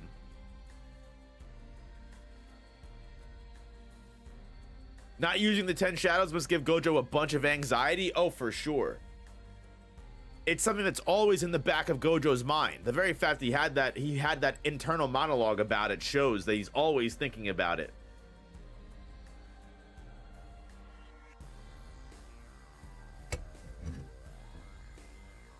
Every time they say curse, take a shot. Yeah, I'd be dead by now. Ah, they're throwing hands again, my favorite part. And then Gojo fucking using blue to pull Sukuna back towards him.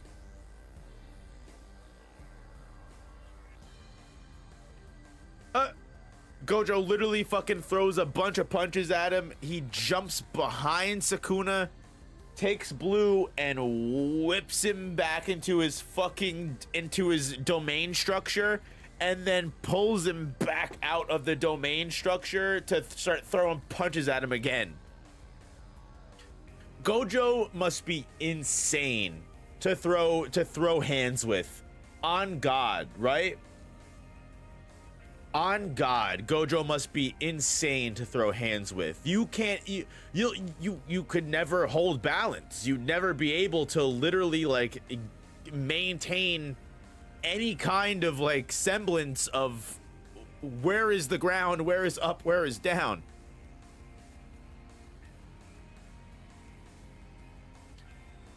I will give Sukuna props. Sukuna is blocking, dodging, and doing his best to keep up with Gojo, despite Gojo being an overwhelming force to deal with in battle, right?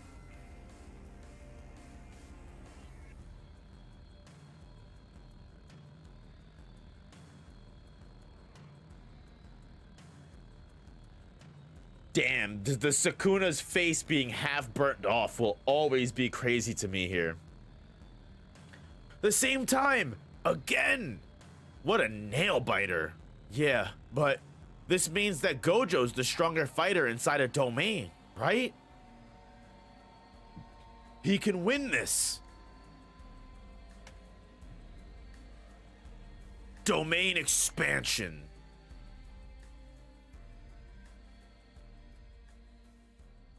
I also love this moment. This moment is also peak. This moment is also peak when they both domain and it's even appears in the text box for 1 second, right?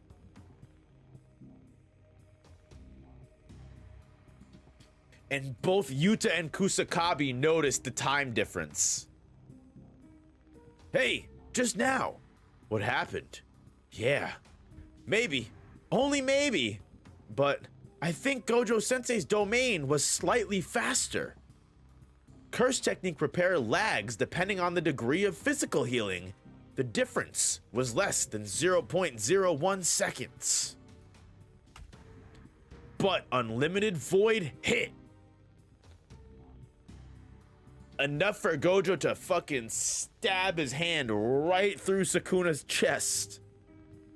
Inside Gojo's domain, in the 2 minutes and 40 seconds since the last domain, Malevolent Shrine collapses. Unlimited void. And Sukuna's hit with it. I ain't done yet. I still want to crush his heart, lungs, liver, so he's closer to death than Yuji was at the juvenile detention center. It's so funny to me. I will never not love that Gojo's first thought was, all right, lungs, liver, heart, let's kill him. He said, oh, you're gonna be cooked, bro. You're not gonna be able to breathe, pump blood, or your waste.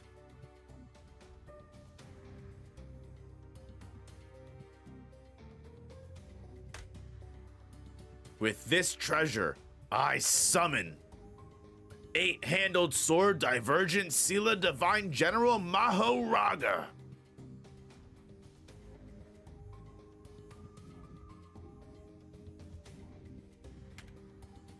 Mahoraga, at this time, I'll have to destroy it with one attack before he can adapt to Unlimited Void. Curse technique reversal. And then Mahoraga just breaks the domain instantly. What? He's already adapted to Unlimited Void.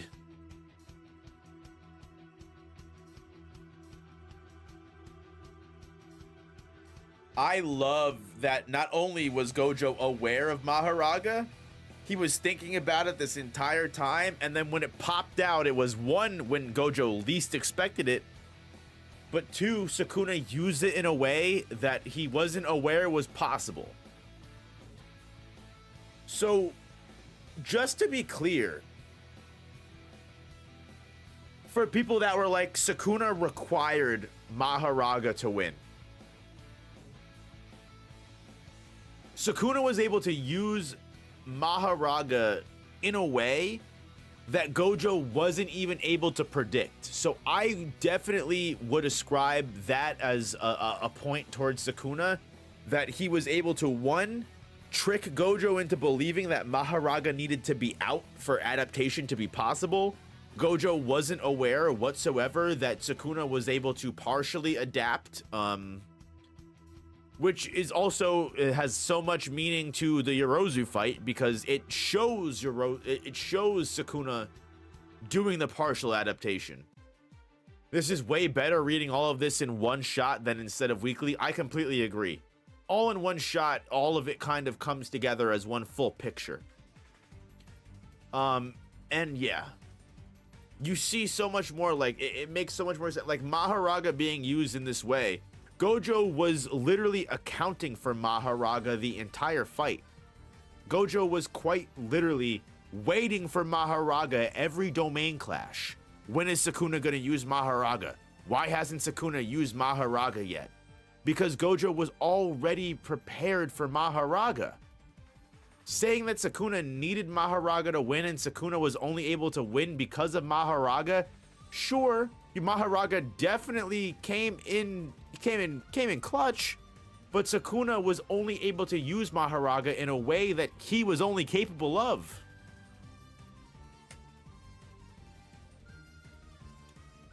And also, not for nothing, I don't like the whole idea of, like, Sukuna needed Mahoraga and Sukuna was only interested in Megami for Mahoraga, because Sukuna was interested in Megami from all the way early on in the juvenile detention center, right? Sukuna was not aware of Mahoraga until Shibuya. Sukuna was interested in Megami and interested in the development and the potential of Megami more than Yuji from day one. Just seeing Nue, Orochi, and feeling the presence of Megami being willing to, you know, fight against him was enough for Sukuna to find interest in Megami. Sukuna didn't even know what Mahoraga was and what Mahoraga was capable of until Shibuya. You know? So, like, Sukuna always had this plan of Megami. Sukuna always was interested in Megami more than Yuji, even before he knew what Mahoraga was. So, like, I don't like the idea that Sukuna needed Mahoraga. You know, like, Sukuna, like, the thing is like, and I don't think this is Sukuna glazing, right? And I get upset when people are like, oh, you're like Sukuna's #1 fan, you're Sukuna's #1 glazer. One, Sukuna's not even my favorite character to begin with. I really put multiple characters above Sukuna, if anything. But for me, it just makes sense where, like, if Sukuna didn't have 10 shadows and he still had to fight Gojo, he just would have fought differently, right? And I don't think that's glazing. I think that's obvious. Sukuna lured Gojo into a domain clash for clash for clash for clash for clash. Not just because obviously he was testing to see how strong Gojo's domains was, but also because he knew after a certain amount of time, Mahoraga was just going to adapt to the domain and be able to break it. If Sukuna didn't have Mahoraga, he probably wouldn't have clashed with Gojo so willy-nilly and probably would have done things a little bit differently. You could argue, sure, you know what? Maybe that isn't the case, and maybe Sukuna really thought Mahoraga was the one key to victory. I don't know.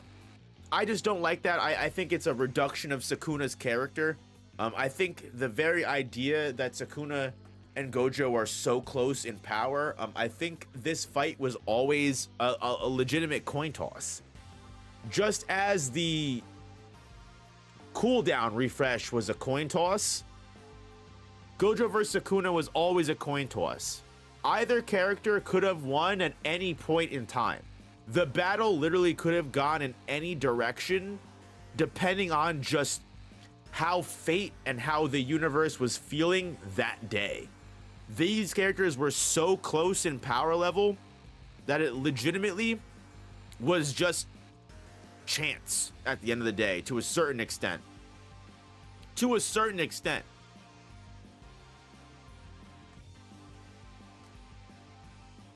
So that's Mahoraga, the Zenin's secret weapon.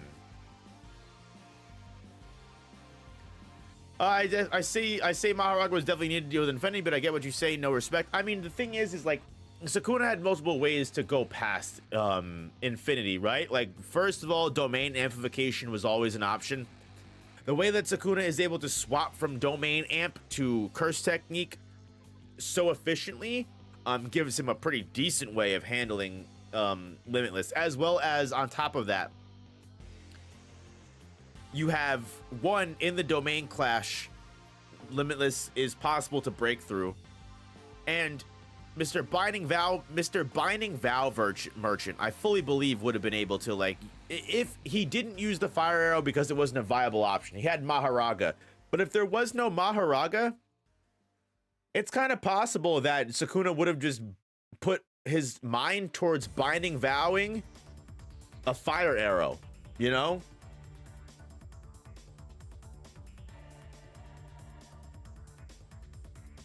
Look, I think Gojo and Sukuna are both very strong. I just think the fight could have gone either way. I think the fight was always a coin toss. That's for me. I don't think Sukuna's better than Gojo. I don't think Gojo's better than Sukuna. I think it generally was just like Sukuna, one, was always going to win because of plot, and two, realistically, at the end of the day, the fight could have gone either way.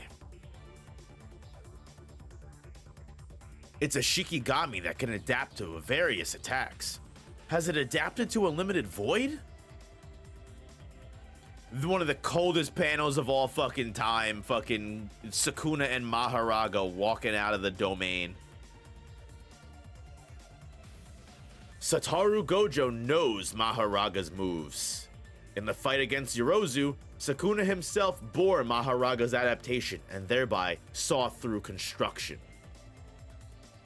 The can't miss commands that negated each other across 5 domain expansions covered everything inside the domain for Gojo, and everything except himself inside the domain for Sukuna, but didn't cover can't miss attacks with regard to him.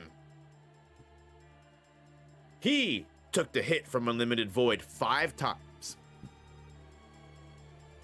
and bore the burden of adaptation. Thank you for fixing the... Thank you, Scarling. Thank you for reminding me.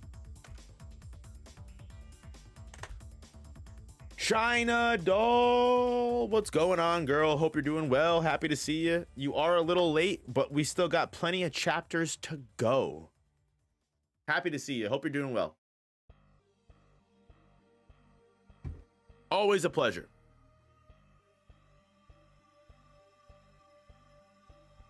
He took the hit from Unlimited Void 5 times and bore the burden of adaptation. And what he adapted to was Unlimited Void in 0.01 seconds A moment ago. Impossible. Regardless of the wheels turning, Maharaga manifested after that. Did Sukuna bear the burden of adaptation? No. What did that was Megami's soul. Baby, Sadie lady, can I move my chair a little bit closer? You're in my way. Move your body a little bit, girly.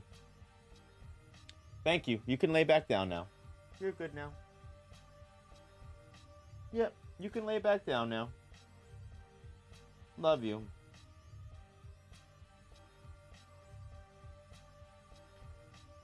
I will say, using Megami's soul as the burden of adaptation was a little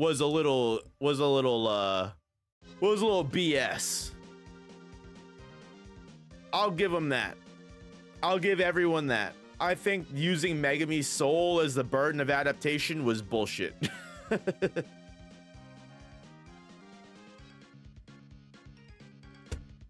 Other than that, everything else makes sense. You look like you've got something to say. Not really. I'm just glad you're fighting so hard. Not as hard as you. To be honest, I thought a curse technique effect like Unlimited Void, which only activates in a domain, would be difficult to handle. So, I wanted to rid you of that move first. While not using amplification inside a domain, I used 10 Shadows technique to have Fushigoro's shoulder adaptation. As a result, I couldn't use curse techniques aside from what's given to the domain, but it was worth it. Well, I mean, that completely answers Gojo's question as to why Sukuna wasn't using anything besides the domain.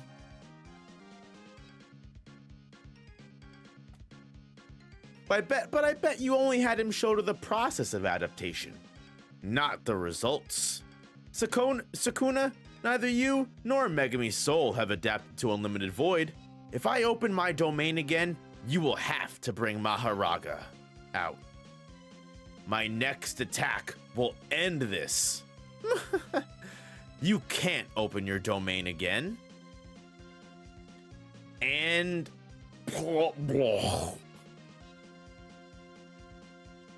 out comes the fucking blood.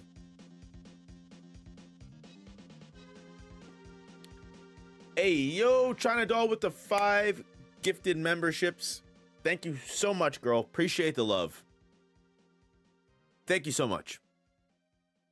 What the hell? Looks like I was right to be worried. By using reverse curse technique to repair a burnt out innate domain, you pushed yourself too far. Curse techniques are engraved somewhere around the right prefrontal cortex. You were destroying your brain with curse energy and healing it with reverse curse technique to reset a burnt out curse technique. Huh? No way! Doing that even once would be risky. The brain's like a black box system, especially when it comes to curse techniques. It isn't that easy to heal. So he almost died 4 times. And if he just did it again, that makes 5. I thought Gojo was used to healing his brain, but if after effects are manifesting, Sukuna's better off for having done it less. There are limits compared to flesh and bone. Even if you open a domain, you'll either die, or you won't have the precision to combat me. Next time, I'll close the domain with a barrier. You'll have nowhere to run. Then I'll dice you up and adapt to infinity as well. Goodbye, strongest sorcerer. Turns out you were lucky to be born in an era when I wasn't around. It's why you're so mediocre. Domain expansion. Damn. All that shit talk. All that confidence, the cockiness, and the bullshit just to eat your fucking words. he immediately starts fucking croaking. That hangover from Unlimited Void is crazy. The amount of time that Unlimited Void struck Sukuna totaled less than 10 seconds. Nonetheless, just like Gojo, he took enough damage to his brain that opening a domain was impossible. Seems like it had an effect. My students are watching, so help me look even cooler, okay?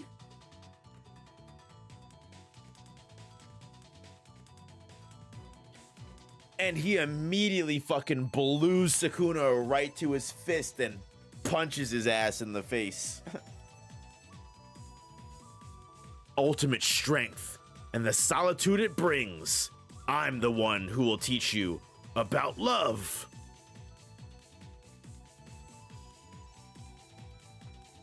It gives it definitely humbles Sukuna. Who do you think won the first round? Gojo won the first round without a doubt. I think Gojo without a doubt won the first round. Gojo won the hand-to-hand. Gojo won the domain clashes. I think that is very clear.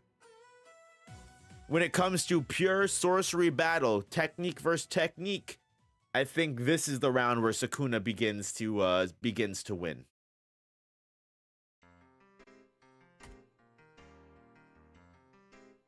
A weird threat from Gojo, but I'll take it.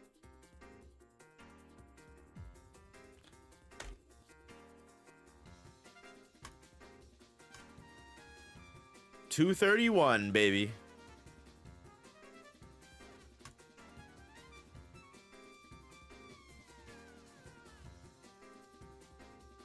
Who here is taking a serious punch from Gojo? Nope. I did try to punch him, but didn't land a hit. Not sure if it counts as serious, but he once applied Limitless Curse technique to striking me. Same here. At the moment of contact, he uses a Jor to boost fists reinforced with cursed energy. In addition to boosting power, it feels like receiving a counterpunch, even though he's punching like normal. It's the worst. Does it hurt? I barfed, vomited. Nanamine said it too. If you continue being a sorcerer, just don't compare yourself to Gojo. Powerful strikes that would be difficult for me to pull off are like simple jabs to him. To be honest, it's kind of like, what the hell? In other words, I have no idea what Gojo's gonna do next. Don't ask.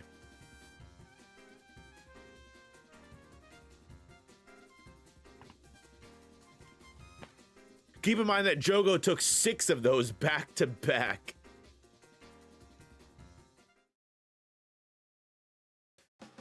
I think it's funny too because I love that Gojo pulls the Broly and he just punch drags Sukuna across a building. You gotta love the fucking Broly, bro. The Broly move, classic. A pure classic. Nothing beats it.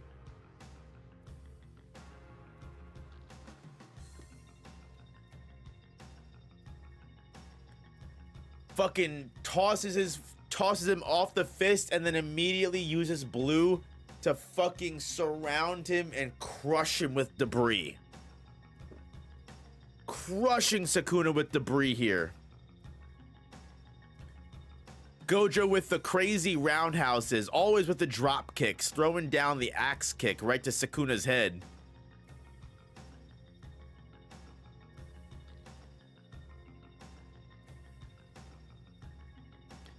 Throws down one kick and then he brings immediately down the second kick.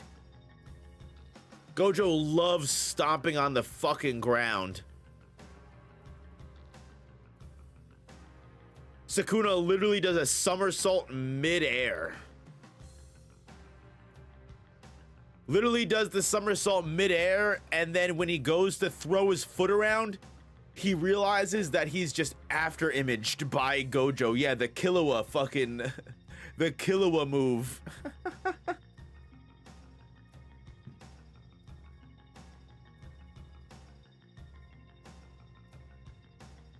One of the coolest fucking things of all time. Proves Gojo's got those moves. He's got that top tier speed, man.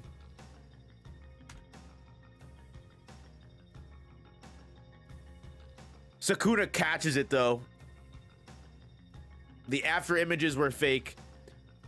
I think it's interesting though that this never gets any explanation whatsoever. Gojo literally is just canonically able to make after images of himself and confuse his opponent with the amount of after images that show up. And then it's just not even given an interaction. Oh, I was waiting for some Expedition 33 music to kick in, bro. Let's go, baby. The Visage soundtrack.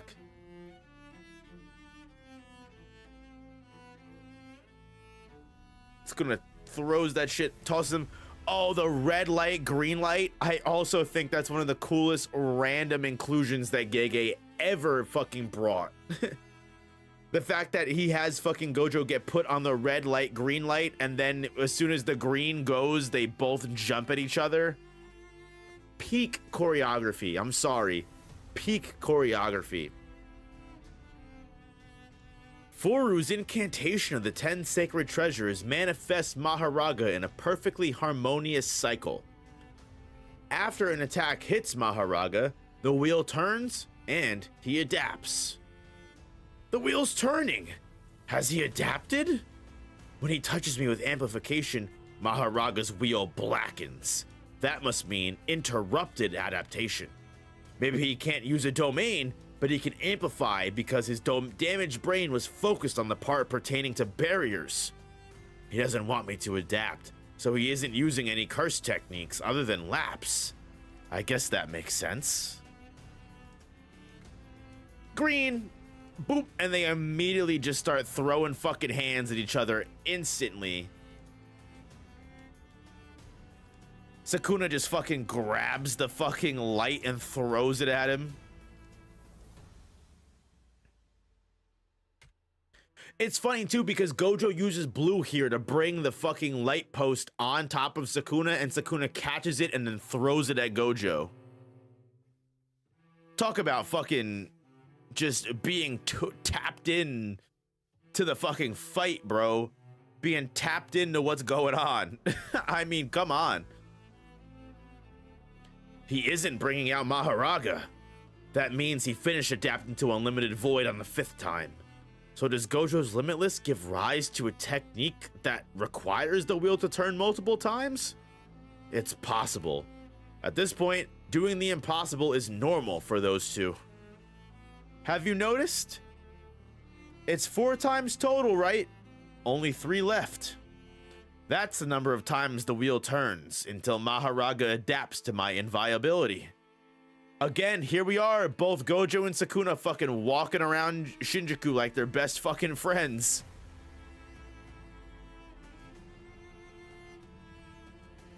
Again, whenever they're throwing hands and whenever they're walking around, getting to a better landscape for the fight, it's pure peak.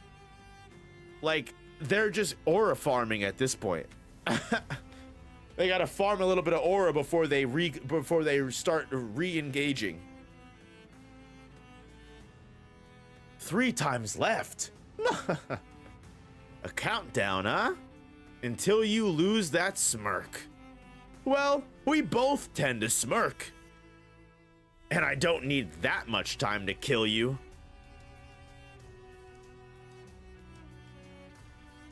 Has he forgotten that's Megami's body? No, I think. That's okay. Go on and forget. No, it's not. I love that Kashimo's like, yeah, I don't care. Go ahead and forget. The strongest do indeed understand the time for aura farming. Notice that once the wheel turned black, Gojo stops being able to dominate the hand-to-hand. Very true. Very good point.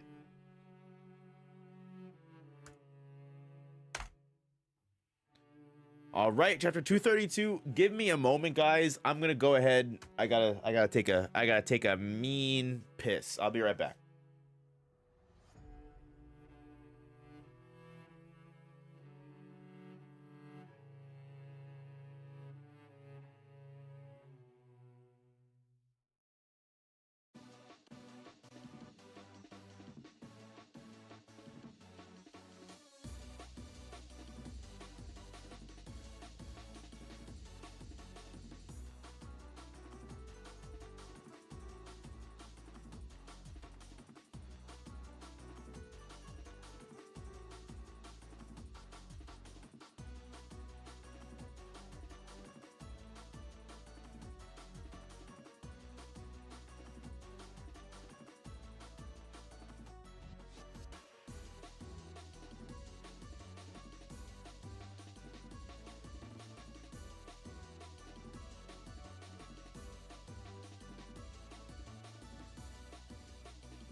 What?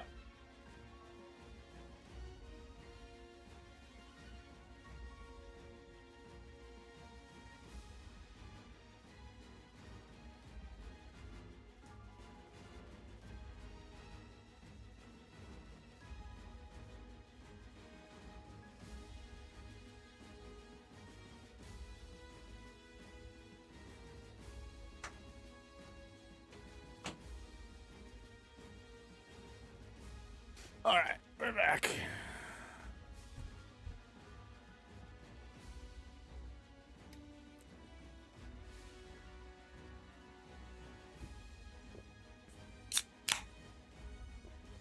We're ready to go, baby.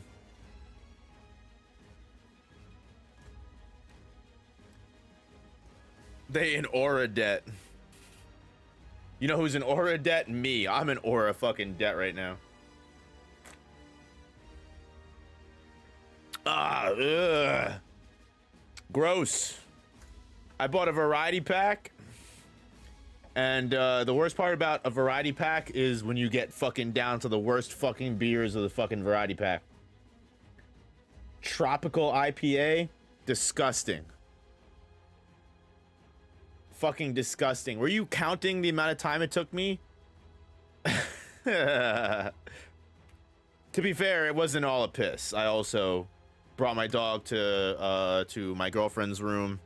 That way she was able to, that way, because I don't care whatever Sadie says. Sadie loves coming in here, saying hi to me. She doesn't like being trapped in here, because when I stream, I close the door because obviously it gets a little loud in here. She doesn't like to be trapped in a single place, but she wants to come in here every time. She doesn't know. She doesn't understand. She thinks she wants to be in here, but she doesn't. I know her. I know who she is as a person, as a dog. So as soon as I opened the door, she was out of here.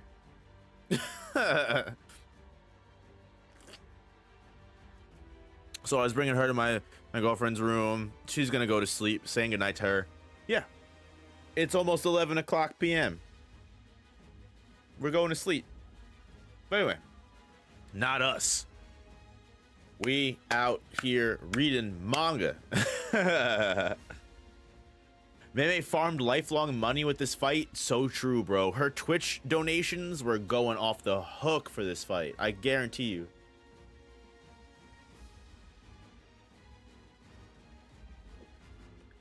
She got that separation anxiety. All dogs act like this for no reason. So true, bro. That's literally what it is. It's like, I haven't seen you in 20 minutes. What are you doing? Why haven't I seen you? Where are you? Are you okay? And then it's like, wait a minute. I actually don't want to be trapped in this room. I want to be free and able to lay where I want. Crazy. Anyway, back to 232, baby. Couple chapters left. We're coming up on the end here. That's the second spin. 2 more and Sukuna will adapt to Gojo's inviolability. Act more concerned, Gojo.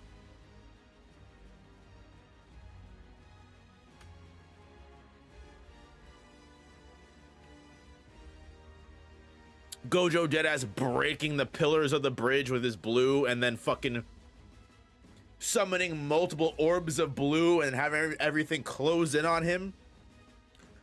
Like, yeah, Gojo is never concerned. The one thing I will say is that while it stinks that the one thing that's proven in this fight is that Gojo has shown us everything he's capable of, right? Like, we saw all of Gojo's techniques against Jogo and everything he was capable of in hidden inventory, purple, blue, red. But the way that he uses them and the way that he's able to just fucking flow through this fight is just, honestly, it's impressive. I'll always give Gojo that. We've read most of Gojo vs Sukuna so far, and all I've done is glaze Gojo this entire time, and people think I'm the #1 Sukuna fan. Crazy to me.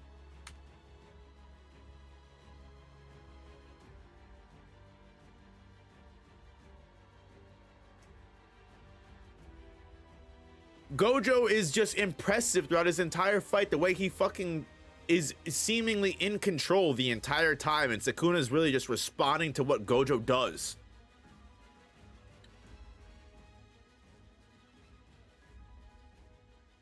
The third spin, only 1 to go. Is time what's necessary for adapting or experience? Oh, I see. Does he adapt by taking time to analyze an attack after getting hit once? Or does he adapt after getting hit by the same attack multiple times?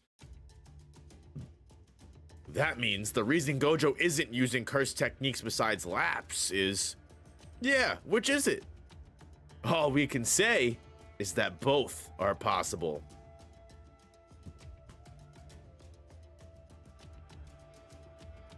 Now I gotta pile it on. Then he'll think I'm only gonna use Azure. The timing will stop him from adapting to this. Curse technique reversal? Red. I imagine the Kamehameha energy, GBZ energy ball sound effect goes off the moment he fired the boom. You know exactly what fucking sound effect I'm talking about, goddammit. Shoots that red right behind the fucking right behind the pillar. I love the way that Gojo uses the environment. Sukuna does the same shit in choreography.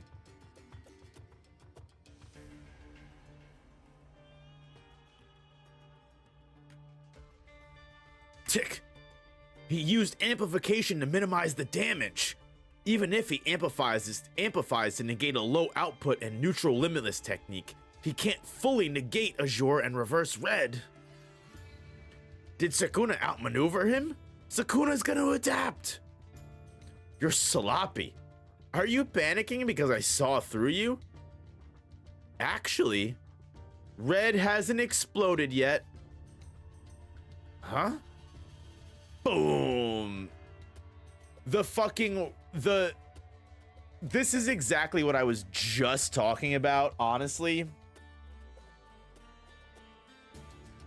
It's Gojo's ability to go, like, Sukuna has Maharaga, right? Sukuna is able to adapt to Limitless and able to adapt the fight with Maharaga. Gojo is able to adapt. Gojo fucking pushes the boundaries of his curse technique this entire fight. He shoots red, Sukuna amplifies against it, and he's like, I fucking tanked that attack. And Gojo's like, oh, you know, actually, it kind of went around. It's gonna hit you, boom, and it hits him right in the back. From behind? I see. The structure of the building. He had red swing around through it before striking. Oh, yes. More Expedition 33 soundtracks. This is my girl Clea's theme, baby. And time for nap, time for night. Black Flash.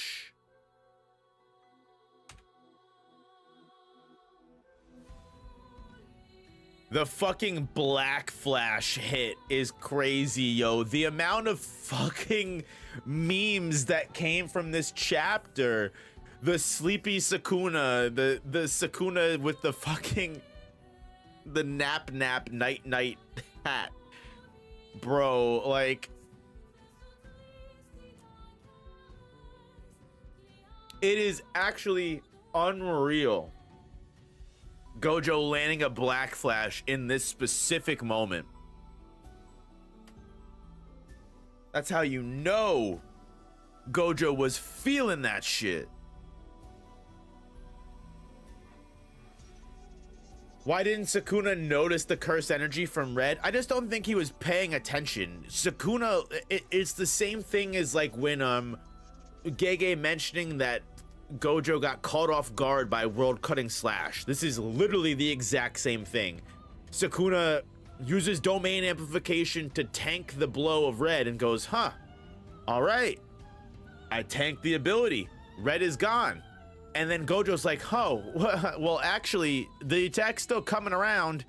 And then it whips around. The same way that Gojo got hit with World Cutting Slash because he didn't think Sukuna was able to bypass Limitless. The same way here, Sukuna thinks red is already gone. And then when it comes back around, it's too late.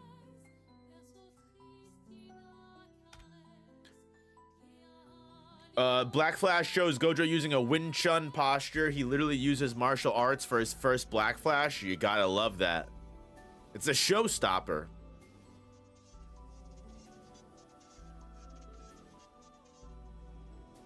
But it's the moment Maharaga shows up. No way! Sensei!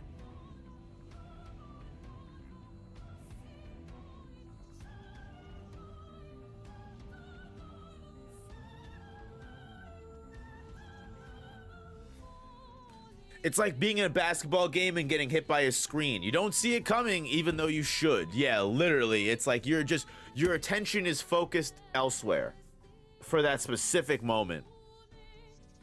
And then in comes Maharaga.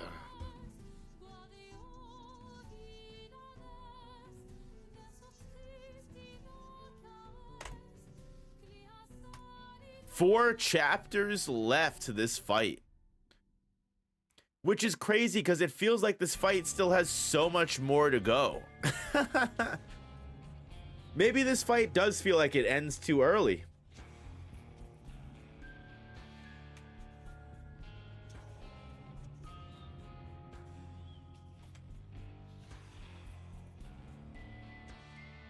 It's not over yet. Sukuna adapting to Sensei's inviolability just made them even. But when it comes to wounds, Sensei is fast at... No, his healing is slowing down.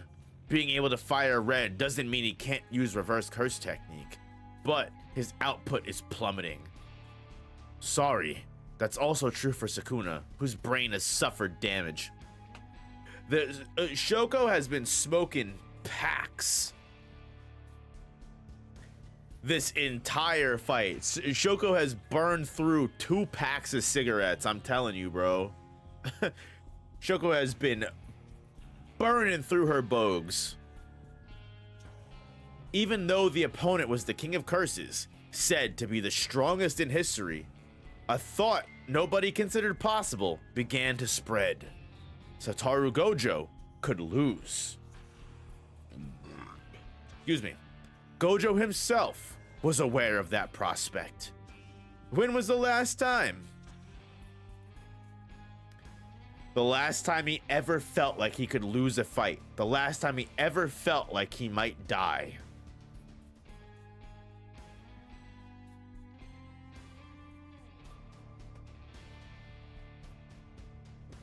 Toji. Obvious answer.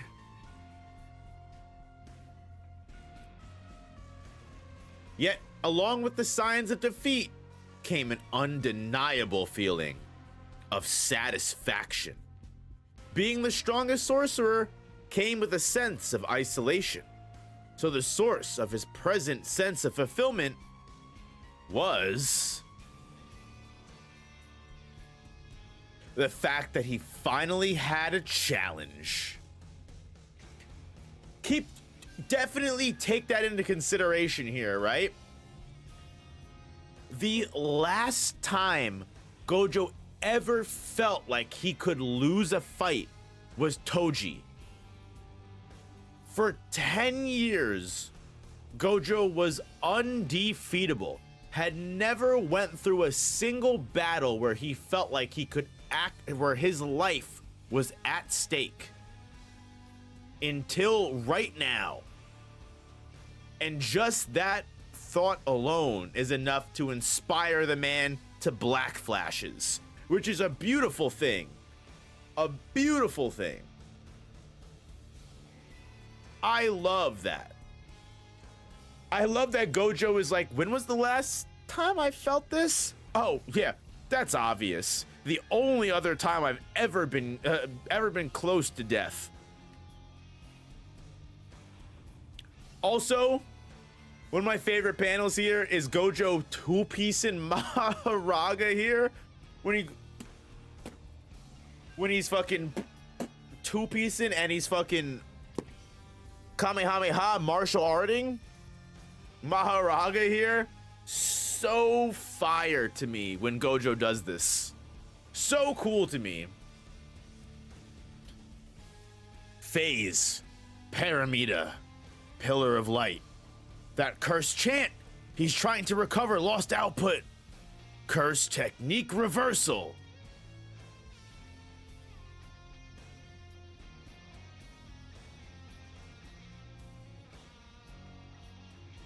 Sukuna fucking ducks Maharaga inside of the rabbit escape.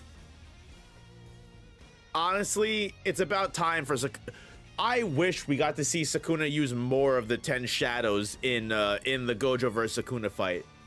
If that's my one major complaint, Sukuna should have used the 10 shadows more. Sukuna was so fluently using the 10 shadows in the Yorozu fight. He uses the 10 shadows so much cooler than Megami does that I just wish we could have seen him use 10 shadows more. He's just so good at using it. He's so much better than Megami at using it. Still hurting from that black flash? Well, time for you to come out of hiding. Red! Fucking fires that shit right into the shadow. Maharaga has adapted to my inviolability, so it's on the offensive.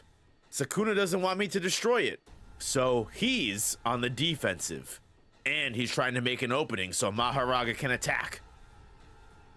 Speaking of opening, here comes the fire extinguisher, the legendary fire extinguisher.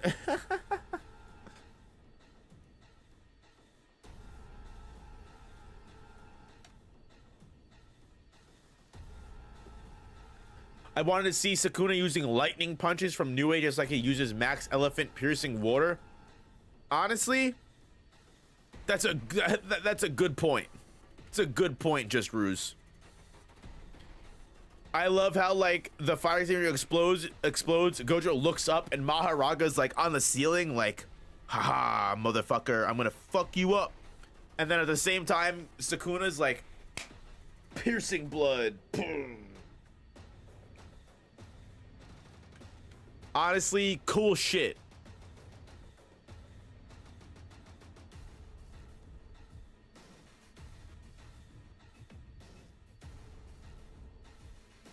Huh? Instead of merely providing support, Sukuna will also attack when Maharaga negates my inviolability. That means it's 2 against 1. And what's with casually deploying a Shikigami's power without manifesting the Shikigami itself? Moves like piercing blood, making use of Max Elephant requires skill on my level. Excuse me. Regardless of what comes with the domain, he can't use Malevolent Shrine and 10 Shadows at the same time.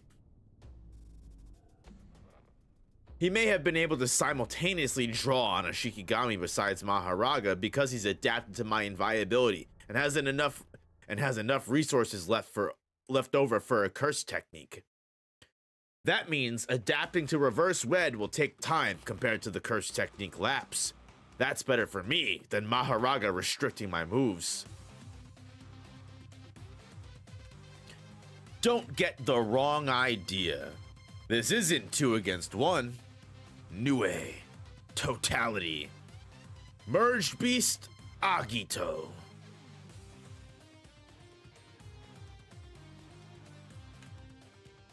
It's 3 against 1. You look like a lost alien. I love that Sukuna doesn't even bother responding to this one. It's one of my favorite things of all time.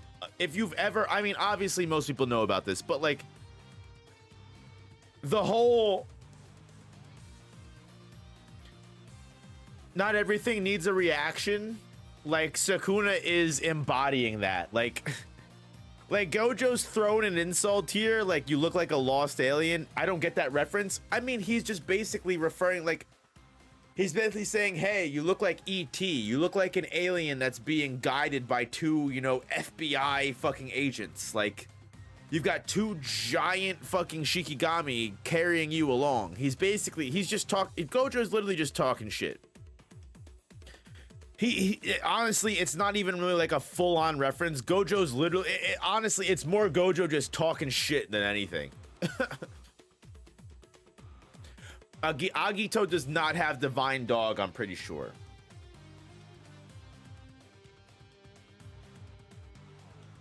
Sadly, having to go to sleep. I'm pretty tired right now. Love catching up with y'all after so long. Hope y'all have a great night. Hey, love and appreciate you always, Vex.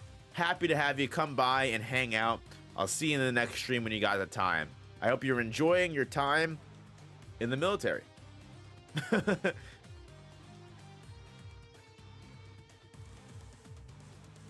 But yeah, I love that like Gojo's talking shit, and at this point Sukuna's just like, yeah, whatever, bro. Let's just throw hands. Sukuna doesn't even have to fucking like beget that with a response. He goes, all right, yeah, funny joke. Let's go.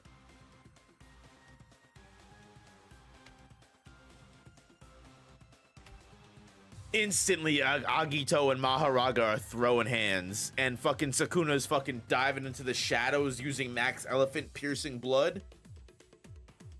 The fact that Gojo is able to withstand fighting Maharaga, Chimera Beast Agito, and Sukuna at the same time will never not be OP. Never not be OP.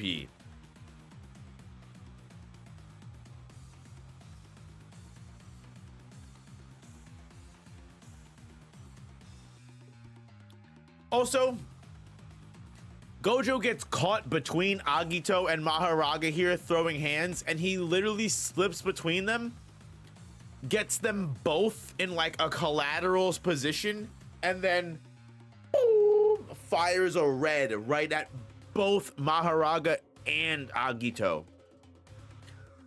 Gojo is literally like quick scoping, like it's Modern Warfare 2. I want you guys to understand that. I want you guys to understand that fact for a whole. He is literally quick scoping. He is collateral shotting. He literally lined them up and then shot them down. It's not having much effect. And not just because my output's low. I'd only hit it with red once, and not even directly. So maybe Maharaga's adaptation isn't all or nothing, but happens in gradations. That leaves one way to erase Maharaga in a single blow. It takes time, and Sukuna's already wary of it. That's why he keeps attacking instead of adapting to red. But there's no other choice. I'll have to finish this with unlimited hollow.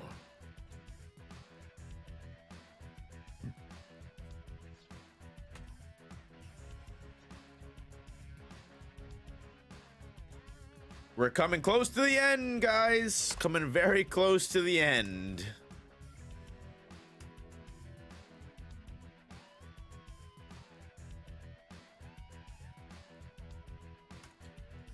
I'm going to join the fight. No, come back. Don't interfere. If anyone's next, it isn't you. Chill, Okotsu. Kashimo's right. Gojo said he only wants help if he gets weaker than you or me. That depends on the circumstances. Sukuna's domain just got wrecked. Rika and I would be effective against two Shikigami. No, I'm the obvious choice.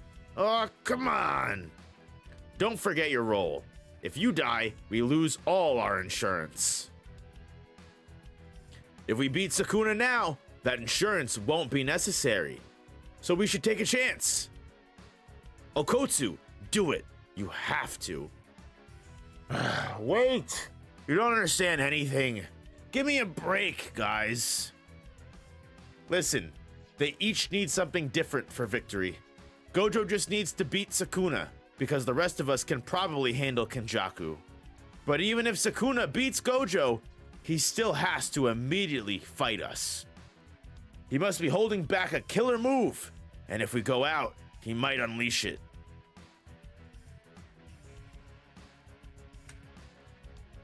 So, we shouldn't ask for more trouble? That's right. That monster Arame is on standby too. Sukuna can't afford to unload everything he has. But Gojo can fight unhindered. This carries the best chance of success. Unhindered? Are all this era's sorcerers this clueless? Huh? You're missing the point. This fight is for Satoru Gojo's sake. Whatever happens, it would be wrong to intervene.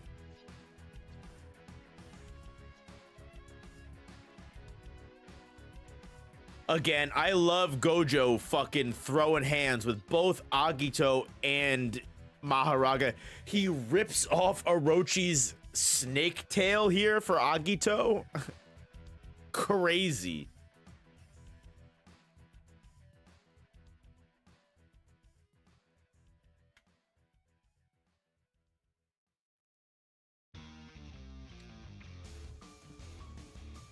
That's Nue with some of Great Serpent, Tiger Funeral, and Round Deer mixed into it. The key is Round Deer's regeneration. It hasn't adapted to a limitless curse technique, but the condition for me to win is to destroy them with one punch, just like Maharaga. Yeah, true. Having Round Deer's regeneration did make Agito pretty OP.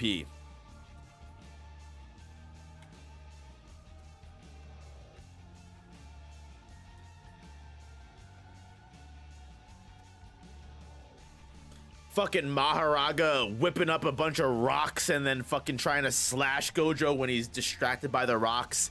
Yeah, right, Maharaga. Gojo wouldn't fall for that shit.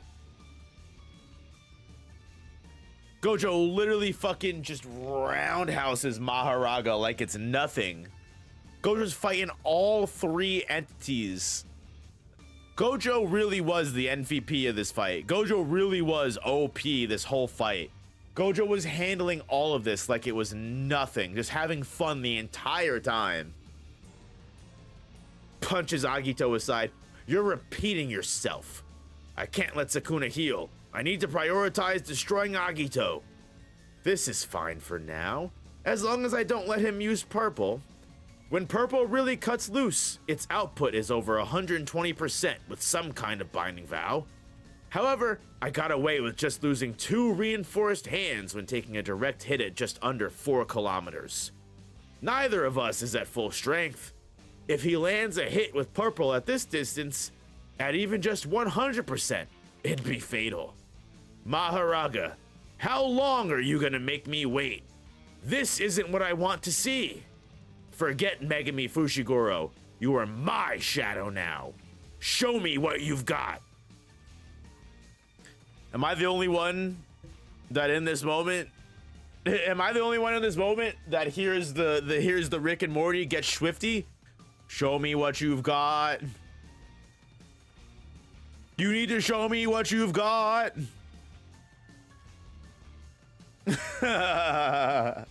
Am I the only one that hears the fucking the Rick and Morty get swifty faces? Show me what you've got, Maharaga. Show me what you've got.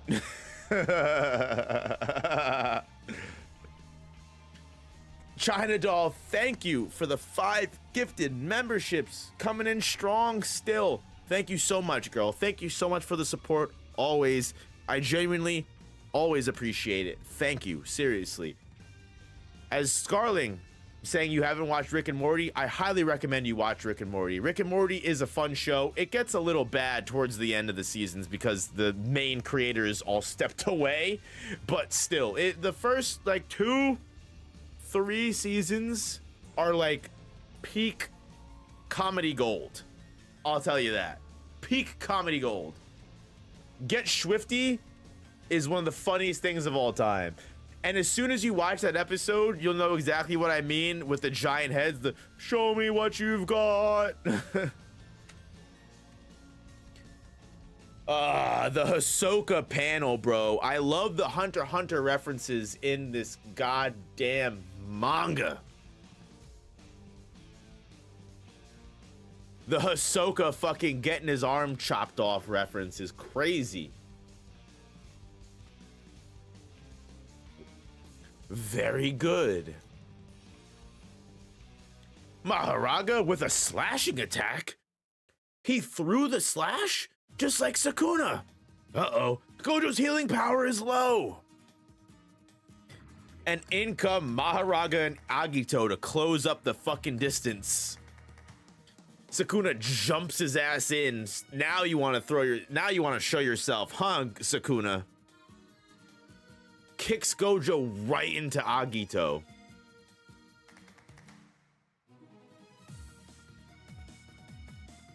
Agito fucking punches Gojo right in the head.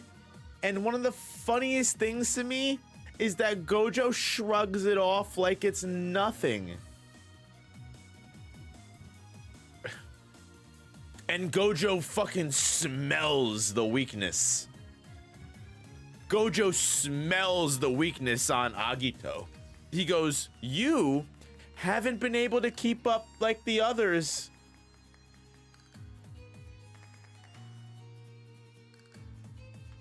I don't think Agito hit him. Maybe not. Limitless might have stopped it. But either way, I still think it's so fucking awesome that Gojo literally fucking just takes the punch, looks up and goes, hey, you know, this whole time, you've been the weakest link, and then fucking blues his ass to the fucking kingdom fucking come, bro. Shoves Agito in the floor and then maximum output blues his ass into the fucking stratosphere. 41 seconds from now, for the second time, Satoru Gojo's Hollow Purple will cut through Shinjuku. Now Gojo is in the zone, and in 41 seconds, he's gonna fire purple. All right, guys, love you. Give me 1 second. Let me go to the bathroom real quick. I'll be right back, and we will read the last 2 chapters of Gojo vs. Sukuna.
Okay.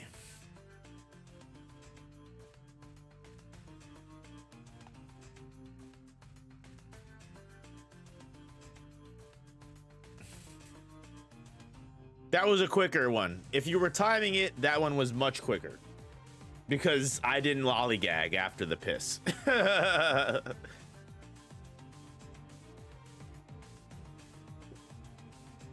All right. 1, 2, 3, 4. That's it.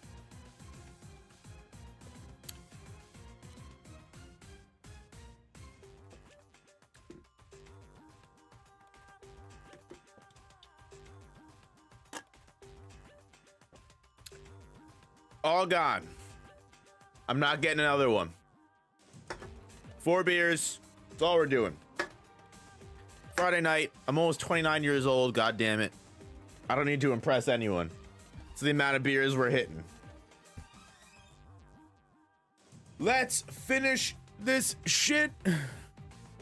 Leroy Jenkins. All right.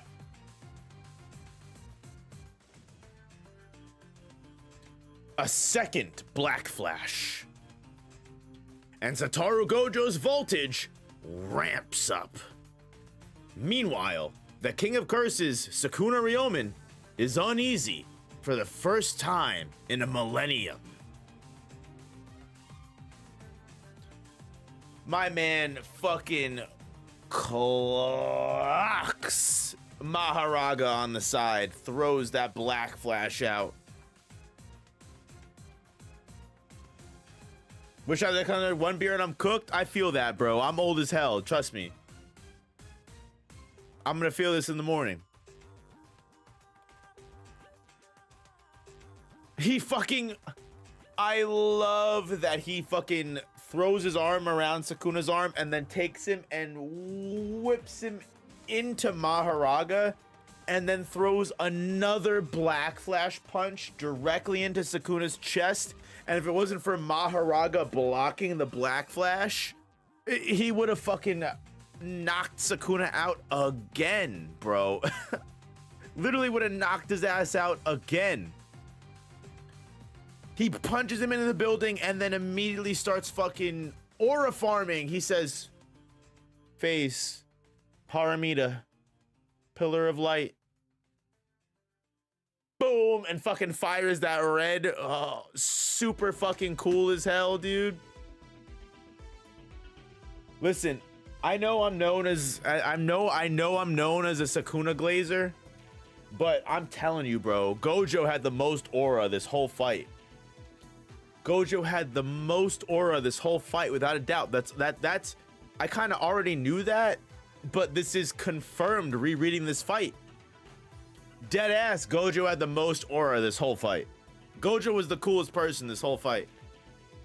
The occurrence of cursed energy is when it wells forth from a sorcerer immediately before they activate a cursed technique. It directly precedes activation of a major ability, like domain expansion or a can't miss attack. Despite efficiency with cursed energy, Gojo is no different, especially not when using Hollow Purple. Sukuna determined from the cursed chant and scale of cursed energy that the occurrence to follow would be cursed technique reversal red. Indeed, that determination was not wrong. I'll defend with Maharaga and adapt to make doubly sure. Cursed technique reversal. And he fires it into the air, baby. Pow. Maharaga! Hollow Purple causes lapse and reversal to collide and thrust forward the resulting virtual mass. Gojo released red, but just past it was Azure, which had remained after crushing Agito. Like the red that swung around the government offices to approach Sukuna from behind, the red about to explode has no speed. Having adapted and gained the ability to eliminate it without fail, Maharaga had orders to reach Azure first before blocking a collision with red. Even as Maharaga judged that its actions would be successful, Gojo used the attraction of Azure to move at high speed between Maharaga and Azure. Without a chance to choose a target for their curse technique, Maharaga had adapted to Azure. Thus, Azure's attraction did not affect the Shikigami. In other words, adaptation had backfired. Which, you gotta give Gojo the love here. You gotta give Gojo the love. He used Azure in a way that would have pulled him between Maharaga and the blast, and also took advantage of the adaptation in a way that literally made the adaptation go against Sukuna. It's ridiculously OP.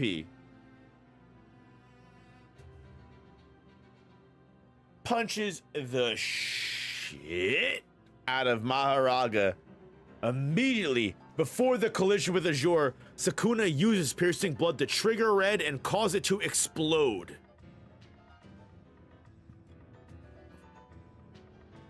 Too late. Gojo looks on with no worries. Phase, Twilight, Eyes of Wisdom. Gojo chants the words for Azure within the condensed time. Having regained output due to Arya following the chant, Azure swallows Sukuna's Piercing Blood. Now that moment specifically, OP as hell. Fire. The fact that Gojo amplified his blue after it was already casted? He chanted its ritual minutes after it had already been casted and left to stagnate. That is cool. To throw Sukuna off like that and fucking change the trajectory of his Piercing Blood in that moment. He got him real fucking good. And then he chants again to fully amplify the purple that's about to be created. Sheesh. 9 ropes, polarized light, crow, and declaration between front and back. Kusakabe sensei, you were right. He couldn't have done this if I'd been around to hold him back. Hollow purple. The giant fucking explosion. The red blue turning into hollow purple like this was not only fucking severely insane, but like Gojo is the strongest sorcerer of today, without a doubt. Gojo, how he was constantly in full on control the whole fight. He was in control the whole fight. He was in control the entire fight, bro. Unfortunately, being in control doesn't always get you the win. If I don't direct unrestricted purple, it hits me too. But I've suffered less damage. Maybe because it's my own cursed energy. I like these results. Ad-libbing purple at a distance also worked out. This is a first for me. Gojo regained output for reverse curse technique thanks to Black Flash. A first attempt for a last-ditch effort. While Sukuna can't heal rapidly, lost Maharaga and to sustain enough damage that he can't even fight empty-handed with the amplification. So this means, yeah, Gojo won.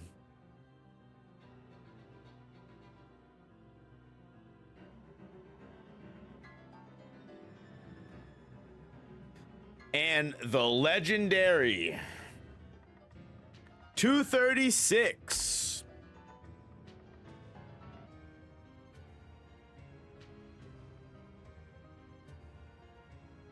I will say, rereading that moment, it is interesting.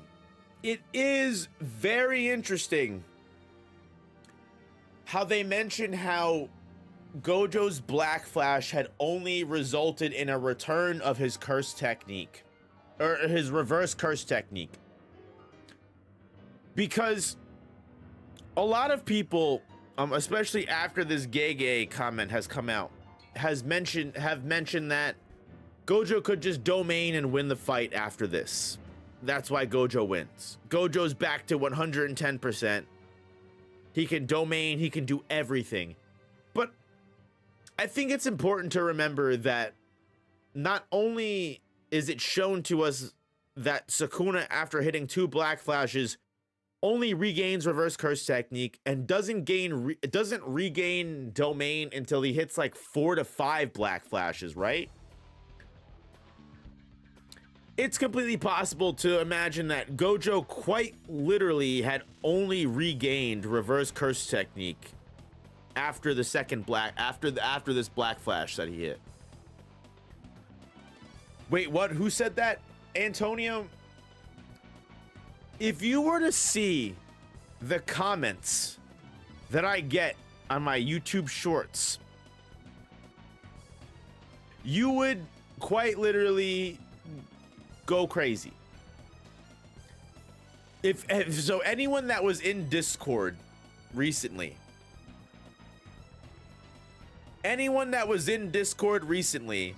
has seen me on my Itachi mindset. Where I said sometimes you gotta kill the whole clan. God damn it, fuck it.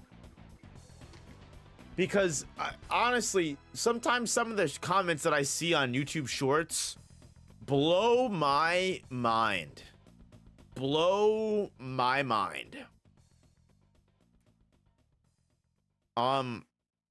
There are so many people that from this Gege comment are fully convinced that Gege claiming that Gojo was caught off guard by World Cutting Slash is guaranteed win for Gojo. I've had people tell me that Sukuna would not be able to transform because reasons. People have told me that Sukuna would not be able to transform unless he made the binding vow for World Cutting Slash that hit Gojo and killed Gojo. I'm sorry, what? Why wouldn't Sukuna be able to transform? Sukuna could transform at quite literally any moment. I've seen people tell me that Sukuna can't transform without Kamutoke. When was this told to us? When was it ever said that Sukuna can't transform to forearm without Kamutoke? The thing is, it's like, look, like, again, if you want to have a genuine discussion about Gojo versus Sukuna, I'm all for it, right? I'm all for it 110%. But the moment that we start talking about shit that isn't even real, like what, like, not to name names, but to have someone come to me and tell me that Sukuna was weaker now than he was 1,000 years ago, because why? Because we should just assume. I don't remember what was even being said to me, but like, it's not even real. Like, it's like, let's talk about Gojo versus Sukuna based off of what the story has told us. Let's not use any headcanon. Let's not use any of our own specific things that we have, Let's just use what the source material has told us. Why do we have to ascribe headcanon and fake shit to it?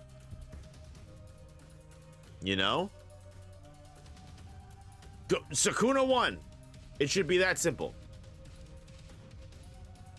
But instead, it's Sukuna only won because of this. Gojo should have won because of this. When it's like, in actuality, Sukuna was always going to win. Didn't Gege say outright Gojo would win? Gege did not say that. I want to make that 110% abundantly clear. Gege did not say that Gojo would win. The words out of his mouth were never that Gege would win. That Gojo would win. The words out of Gege's mouth were Gojo got caught off guard by World Cutting Slash. A Gojo who was fully aware and 110% aware of what was going on probably would have dodged World Cutting Slash. Which, not even to go into the whole idea of it, but like, doesn't that prove that World Cutting Slash is just pinpointed on a specific target? Doesn't Gege admitting that Gojo could have dodged World Cutting Slash admit that World Cutting Slash doesn't cut through space and just paint over people and kill them immediately? It proves that Sukuna picks a point in space and the slash collapses in that spot. Because if you can dodge the World Cutting Slash, that quite literally means it's only targeting a specific spot. So again, I hate being like, I don't want to be known as the YouTuber that's pretentious. I don't want to be known as the YouTuber that argues and thinks they're always right, because I'm more than willing to admit that I'm wrong. And I hope people that have been here long enough know that. But god damn it, when you get proven right, it really feels hard not to fucking gloat, because not only was I right about the way the World Cutting Slash works, I was also right about Gojo. Well, that is up to determination, right? Like whether Gojo would win after World Cutting Slash was dodged or not. But the point is, like, that proves that I was right about World Cutting Slash to begin with, because it's a projectile. It's a dodgeable projectile that targets a specific point in space. It's not this durability ignoring space reality warping ability. It's quite literally just a strong dismantle that appears in a specific spot in space. So I don't know. Listen, I clearly interpret that Gege Q&A differently than everybody else, but that's fine. It's okay. Gojo lost anyway. Let's get into it. Yo! No frickin' way. Could things get any worse? How rude. And right after seeing me.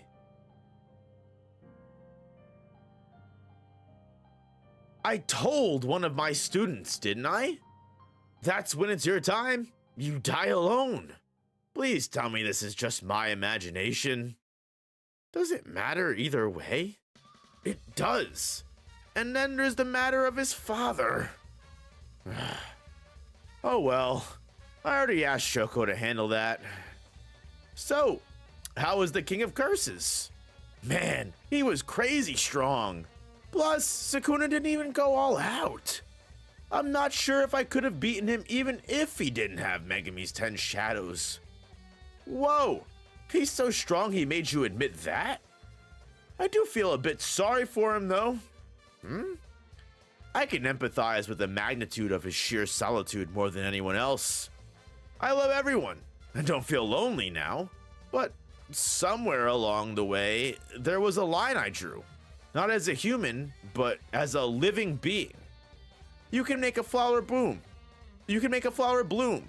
You can admire it, but you can't tell that flower, I want you to understand me. I thought whatever Gege said was already common knowledge. You would think that. You would think that, China. The skills I drilled into this tempered body of mine, my refined senses, even my haphazard tactics and explosive power, I gave it my all. I wanted to convey everything to Sukuna. I wanted to know him. The absolute strongest, the loneliness that follows, the one who will teach you about love. It was fun. But Sukuna wasn't able to give it his all. And for that, I'm sorry. You're making me jealous. But if you're satisfied, then that's all right. Satisfied? If you were among those patting my back, then I might have been satisfied.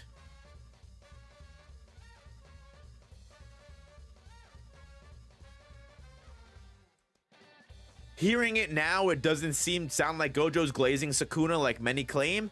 I'm telling you, reading things fully and in its full, complete form is a different experience than reading things weekly.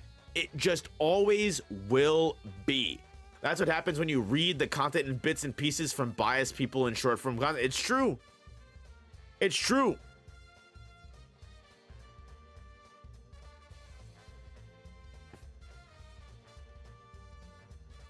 Anyway, I'm just glad I didn't die because of old age or some kind of illness, but rather because of someone stronger. Literally, you have Gojo admitting that he would have rather died to a strong opponent than any other way. The people that want Gojo to survive, the people that want Gojo to live forever and just be this character, they don't understand Gojo, and they never will.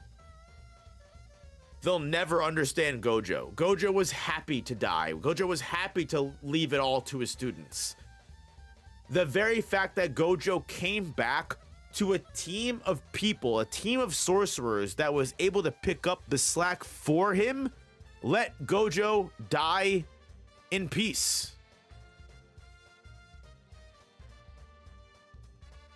What are you, an old military general? No one thinks like that nowadays. It's creepy. Huh? But I guess that's the reason you were able to live longer than me. It's all within a margin of error for the both of you. It's like I told Geto a long time ago. Why not just let you take care of everything by yourself from now on? Please stop that. You live for Jujutsu. You don't wield it to protect something. You use it solely for the sake of satisfying yourself. You're a weirdo. Not to me. Everyone thinks that, but no one says it out loud. Ibara, you're annoying me more than he does. Sorry. I mean, it's not like you're wrong. You clearly admitted to it earlier just now. This was an end worthy of you. I won't condone it, but I can sympathize. Well, thanks. And how was yours? Well, I butted into it. A curse can save people too, just like Jujutsu. In the past, this is what Miss May said when I asked her about recommendations for leaving the country. If you want to start anew, head north. If you want to return to your old self, head south. Without hesitation, I chose somewhere south. I'm such a backward-looking person, and yet I bet on the future in my final moment. It wasn't a bad one at all. I've also got Habura to thank for that. You're welcome. I see. Prez, wasn't there supposed to be no such thing as a sorcerer dying without regrets? I love how he calls out Yaga in the final moment.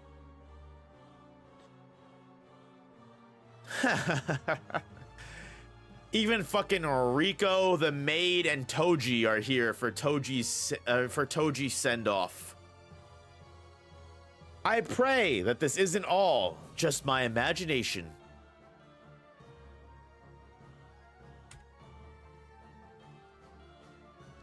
Maharaga's adaptation process slowly starts analyzing once it receives an initial attack, and is complete after a certain amount of time.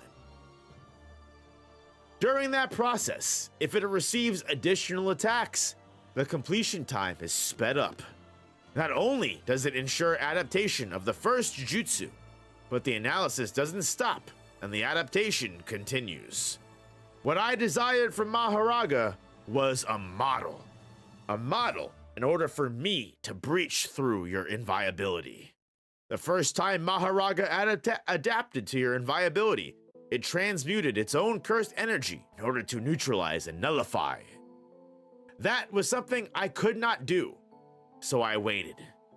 I waited until I could obtain an adaptation that would match your inviolability. The second adaptation proceeded just as I had hoped. That wasn't meant to be a slash like the ones I launched. That was the extension of Curse Technique targets. Its target was not Satoru Gojo. It extended all the way to space, existence, and the world themselves, so as to cut them. Without regard for your inviolability, as long as it exists inside that space, that world, those existences would split apart. It was incredibly difficult. It was an incredibly difficult technique to obtain, but I did have quite the wonderful model. You were magnificent, Satoru Gojo. I shall never forget you for as long as I live. Zip. Without taking any time to mourn the death of Satoru Gojo, soaring toward the battlefield was the God of Lightning. I feel great. Don't you dare spoil it.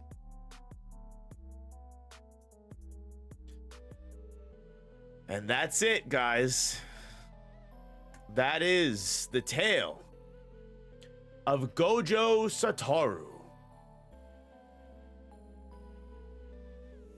Shall we talk about what Nanami says to Gojo? That Gojo didn't care about using his power to protect others and that he only cares about himself and being satisfied?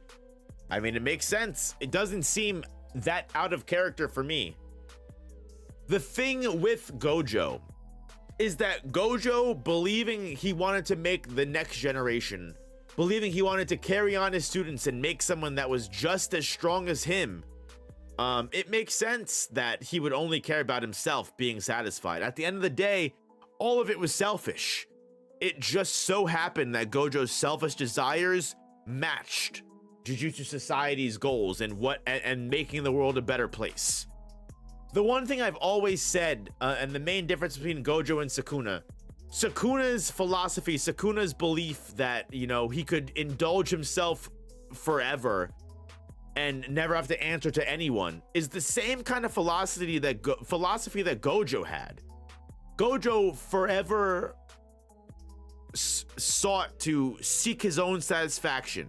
However, the difference is where Sukuna's own satisfaction met with defeating the opponents that he thought he deserved and doing whatever he wanted, Gojo's satisfaction lied in raising the next generation and making people as strong as he was.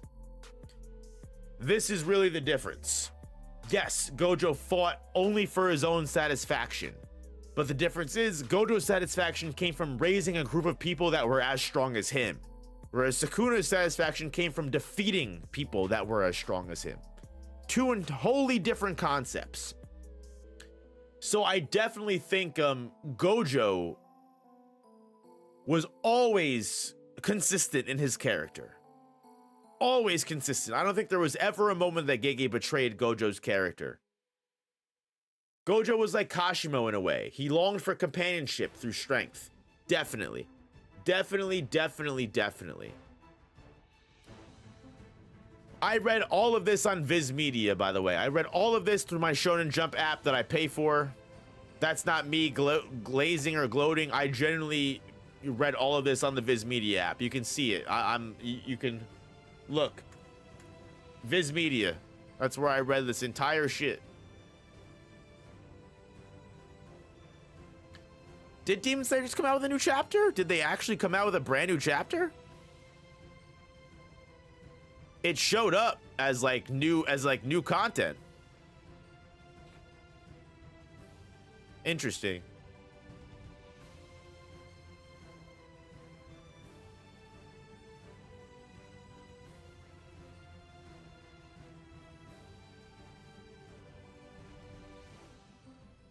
Good night, Pun Pun and Black Lagoon. You read John Wary? Hey, listen, I'll read whatever the fuck I can. I'm not gonna go out of my way to find the fan translation when this official release is just as available. While I do believe that John Wary is a slime ball that has made the adaptation of Jujutsu Kaisen harder to interpret, it is still the easiest way to read the series, and not for nothing, it's the official release. I will always support the official release the best way I possibly can. So support the official release. That is never not a thing in my eyes. Do I remember my reaction to the end of Gojo vs. Sukuna?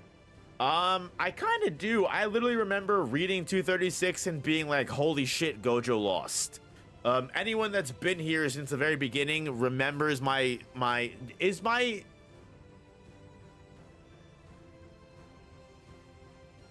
is my reaction still available? That's a good question. I know the VOD is unlisted, but is it still, did I delete those VODs?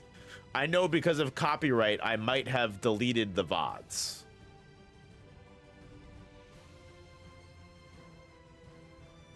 But if it's just unlisted, it might still be there. And I would be curious.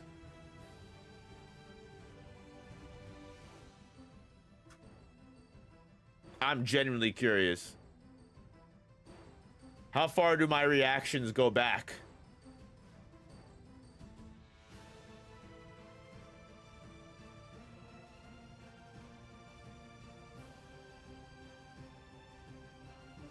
No, my reaction is not available. The if you know, you know, where like I review the chapter is still available, but my first impression reaction is not.